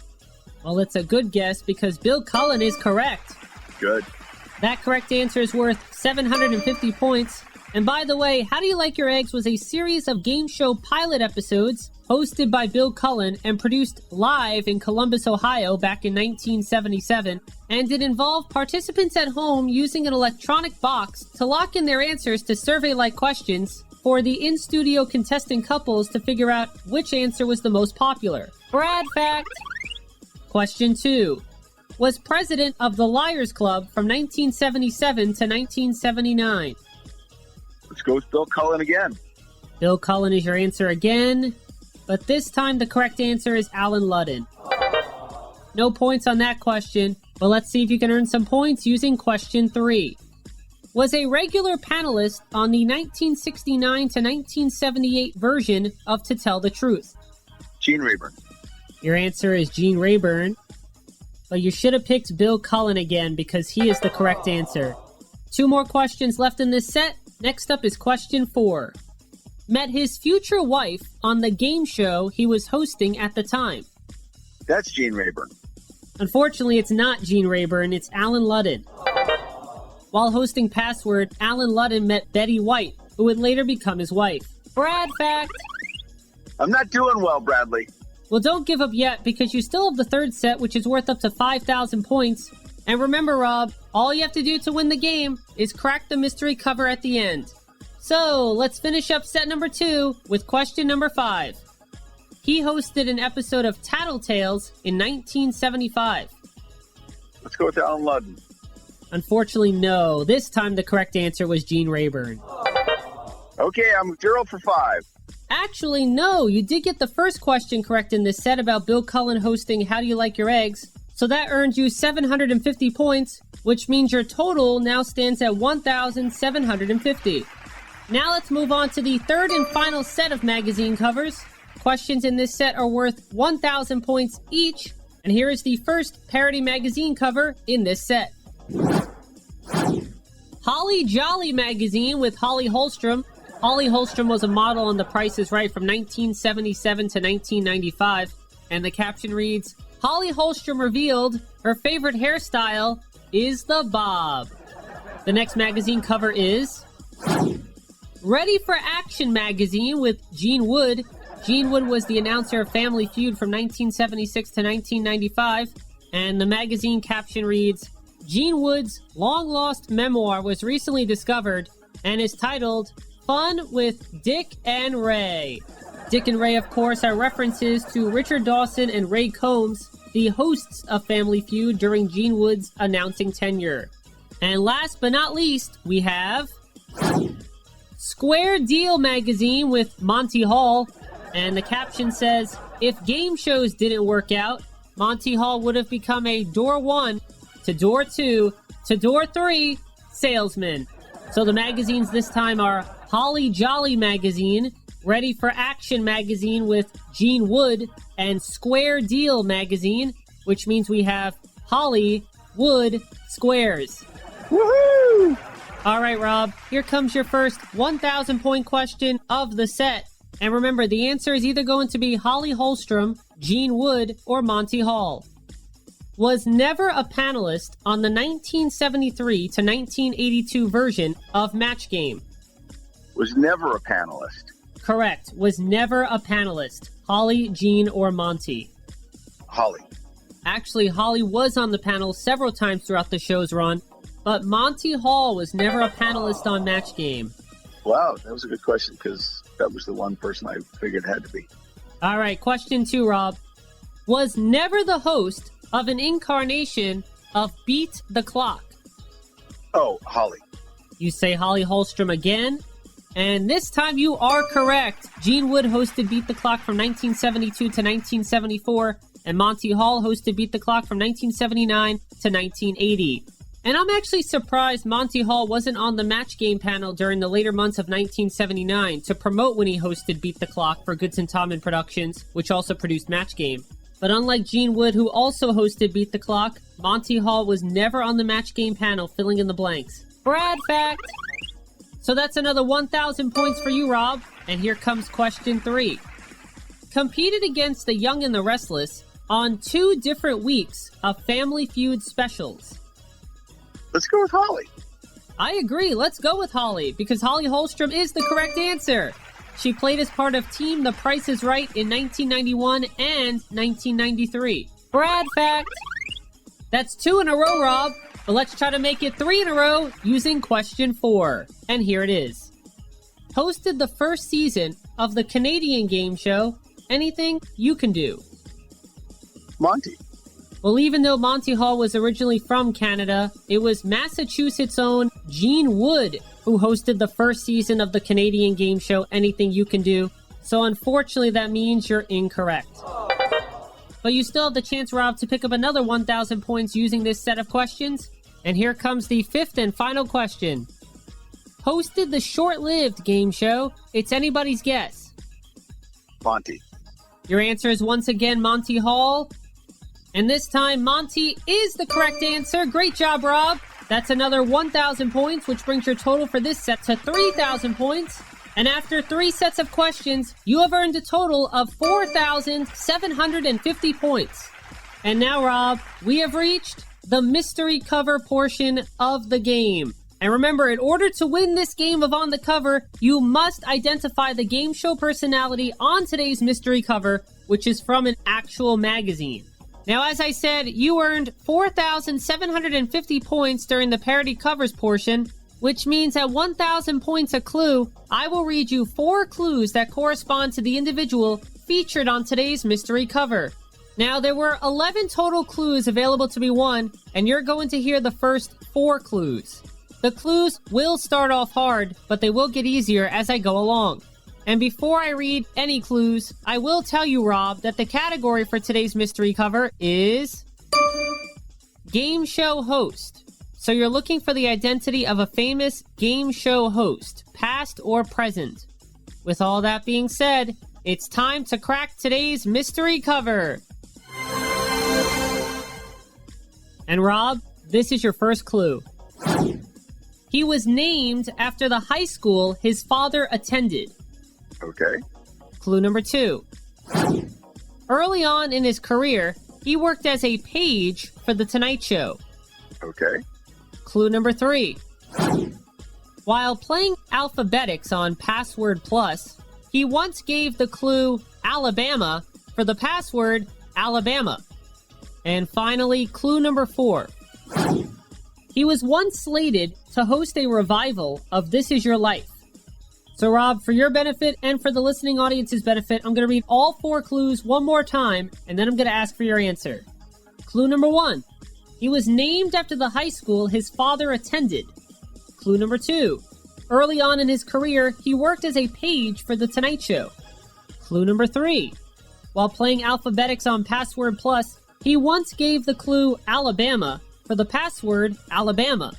And clue number 4. He was once slated to host a revival of This Is Your Life. All right, Rob, based on those 4 clues and the category of game show host, I need your answer. Who is on today's mystery cover? How about Dick Clarke? Are you locking in Dick Clarke? I guess I'm locking it in. To win this game of On the Cover, you said it's Dick Clarke. And unfortunately, Dick Clark is not on today's mystery cover. Let me now reveal to you the other 7 clues that you didn't hear. Clue number 5. He hosted a short-lived game show on ABC called The Neighbors. Clue number 6. He hosted the first ever season of NBC's America's Got Talent. Clue number 7. In 2010, his name was incorrectly pronounced several times as part of an answer to a Wheel of Fortune puzzle. Clue number 8. During his first of 3 appearances on Celebrity Jeopardy, he said in reference to his buzzer, "Is this thing working?" Clue number 9. He won the Daytime Emmy Award for Outstanding Game Show Host in 2001. Clue number 10. He hosted CBS's $1 Million Password from 2008 to 2009. And clue number 11. He offered contestants the ability to phone a friend from 1999 to 2002. Rob, do you know now who is on today's mystery cover? Regis Philbin. Yes, Regis Philbin is the correct answer. Regis was on the cover of TV Guide magazine on November 6, 1999, with the caption that read, "From Reg to Riches." Regis Philbin shows us the money with the return of the runaway hit, Who Wants to Be a Millionaire? Well, although you eventually did figure out that Regis Philbin is on today's mystery cover, unfortunately, it was a little too late, so you have lost this game of On the Cover. However, Rob, did you have a good time being a contestant on a game show that you once directed? I did indeed. Thank you, Bradley. I appreciate it. You are so very welcome. And that was the game of the day, On the Cover. On the Cover.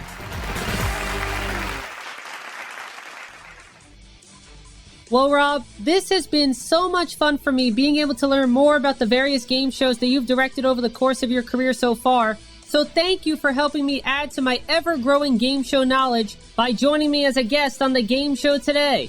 I had a great time talking to you, and I can't thank you enough for the offer. I really appreciate it. Well, I truly appreciate you saying yes to my offer. And Rob, you always have an open invitation to join me as a guest on the game show again whenever you want to continue our conversation about your game show directing career. I, of course, would love to hear more about it. Thank you, Bradley. You take care, and it was a terrific time. Well, thank you so much, Rob. Take care and keep in touch. Will do. Thank you, sir. Bye-bye. Bye-bye.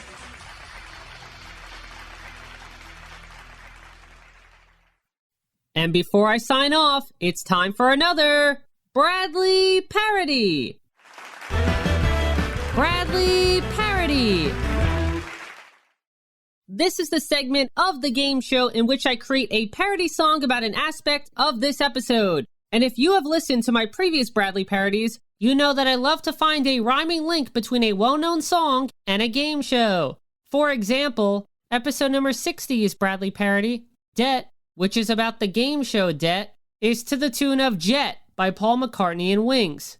Also, for episode number 61, I created a Card Sharks parody song called Bad Call, to the tune of That's All by Genesis. And if that wasn't enough, for episode number 63, the classic song The Bare Necessities from Disney's The Jungle Book was turned into a Bradley parody titled Sale of the Century, which is about, you guessed it, the 1980s game show Sale of the Century. Well, when I knew Rob George, the director of the 2004 PAX game show On the Cover, was going to be my guest on this episode of the game show, I started to think of words that rhyme with cover. And in a split second, yes, I purposely made that game show reference, I thought of the word lover. Now, based on the word lover, can you already guess what song this Bradley parody is going to be to the tune of? If you guessed Penny Lover by Lionel Richie, unfortunately, you're wrong. If you guessed Lover by Taylor Swift, good try, but no. However, if you guessed 50 Ways to Leave Your Lover by Paul Simon, you are also incorrect. I never said the word lover had to be in the title, did I? Alright, let me just reveal what song it is so I can play the parody for you to enjoy. To the tune of Wannabe by the Spice Girls. I could hear many of you going, oh, right now, because the chorus says, If You Wanna Be My Lover, here is Bradley Parody number 22, titled Playing on the Cover. So, if you want to win, if you really want to win, so if you want to win, if you really want to win, I know you want to win, I know you really want to win, so if you want to win, if you really want to win, you better have a lot of knowledge of pop culture. If you know about music, film and TV, if you can identify celebrities, you'll be a good player, I can assure, on the game that shows you magazines you've never heard of before. I know you want to win, I know you really want to win, so if you want to win, if you really want to win, you better have a lot of knowledge of pop culture. If you're playing on the cover, you've got to know names of stars, from Tom Hanks and Madonna to Kareem Abdul-Jabbar. If you're playing on the cover, you'll be buzzing in to answer a question about Macaulay Culkin. Magazines around 3, they are all parodies, like Hot Bods Weekly with 98 Degrees, or Puberty Digest with Boys to Men. The answer could be Nick Lachey or Sean Stockman. I know you want to win, I know you really want to win, so if you want to win, if you really want to win, you better have a lot of knowledge of pop culture. If you're playing on the cover, you've got to know names of stars, from Arnold Schwarzenegger to Julie Newmar. If you're playing on the cover, you'll be buzzing in to answer a question about Neil Patrick Harris. So if you really want to succeed, win the game and crack the cover, that's a mystery. You better know lots of names from different decades. You got Vivian Leigh and George Clooney, Springsteen and also Britney, plus the Bee Gees and Houdini and Kennedy. Watching movies and reading magazines can help you gain the knowledge you are gonna need. If you're playing on the cover, you've got to know names of stars, from Bob Hope and Bruce Willis to J-Lo and Jean Smart. If you're playing on the cover, you'll be buzzing in to answer a question about Chris Christopherson. If you're playing on the cover, you gotta know names of stars. Watching movies and reading magazines can help you gain the knowledge you are gonna need. Watching movies and reading magazines can help you win a trip that you desperately need.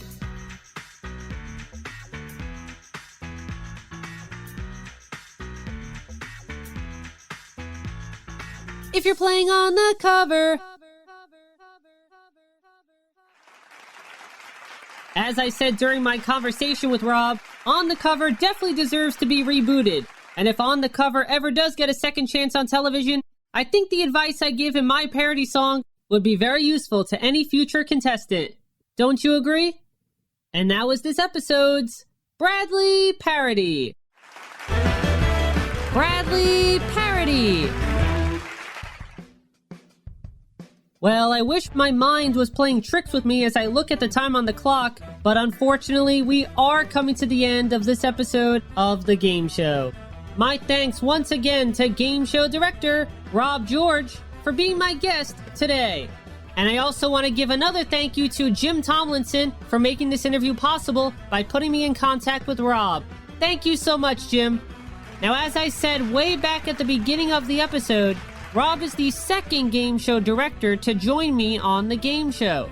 The first being Ken Fuchs, the director of shows like Family Feud, The Bachelor, and The Misery Index.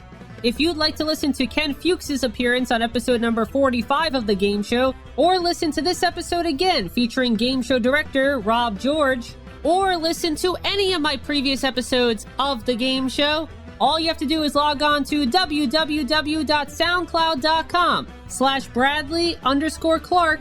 That's BRADLEY_CLARKE/sets/The Game Show. That's www.soundcloud.com/Bradley_Clarke. That's BRADLEY_CLARKE/sets/The Game Show. In addition, The Game Show is on YouTube. That's right, you can listen to every single episode, game segment, Bradley Parody, and more by going on to the YouTube channel of The Game Show starring Bradley Clarke. And if you're a loyal friend and true, please remember to like and subscribe.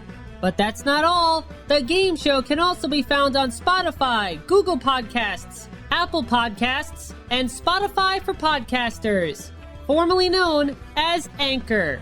Yes, every guest I've interviewed, game I've created, and Bradley parody I've sung can be heard on Spotify, Google Podcasts, Apple Podcasts, and Spotify for Podcasters, formerly known as Anchor, by searching for the game show starring Bradley Clarke.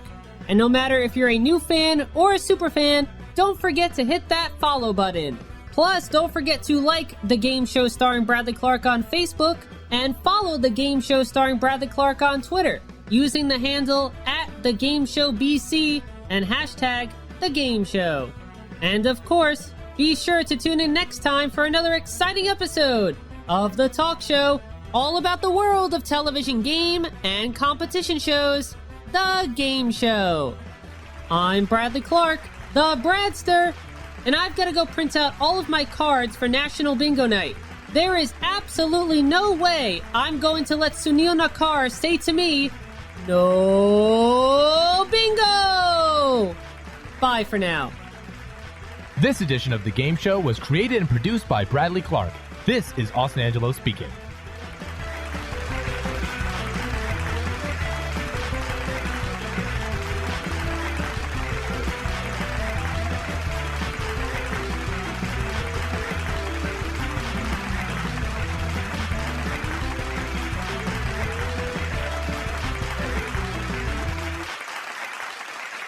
The Game Show is a Bradley Clarke production. Get your game on.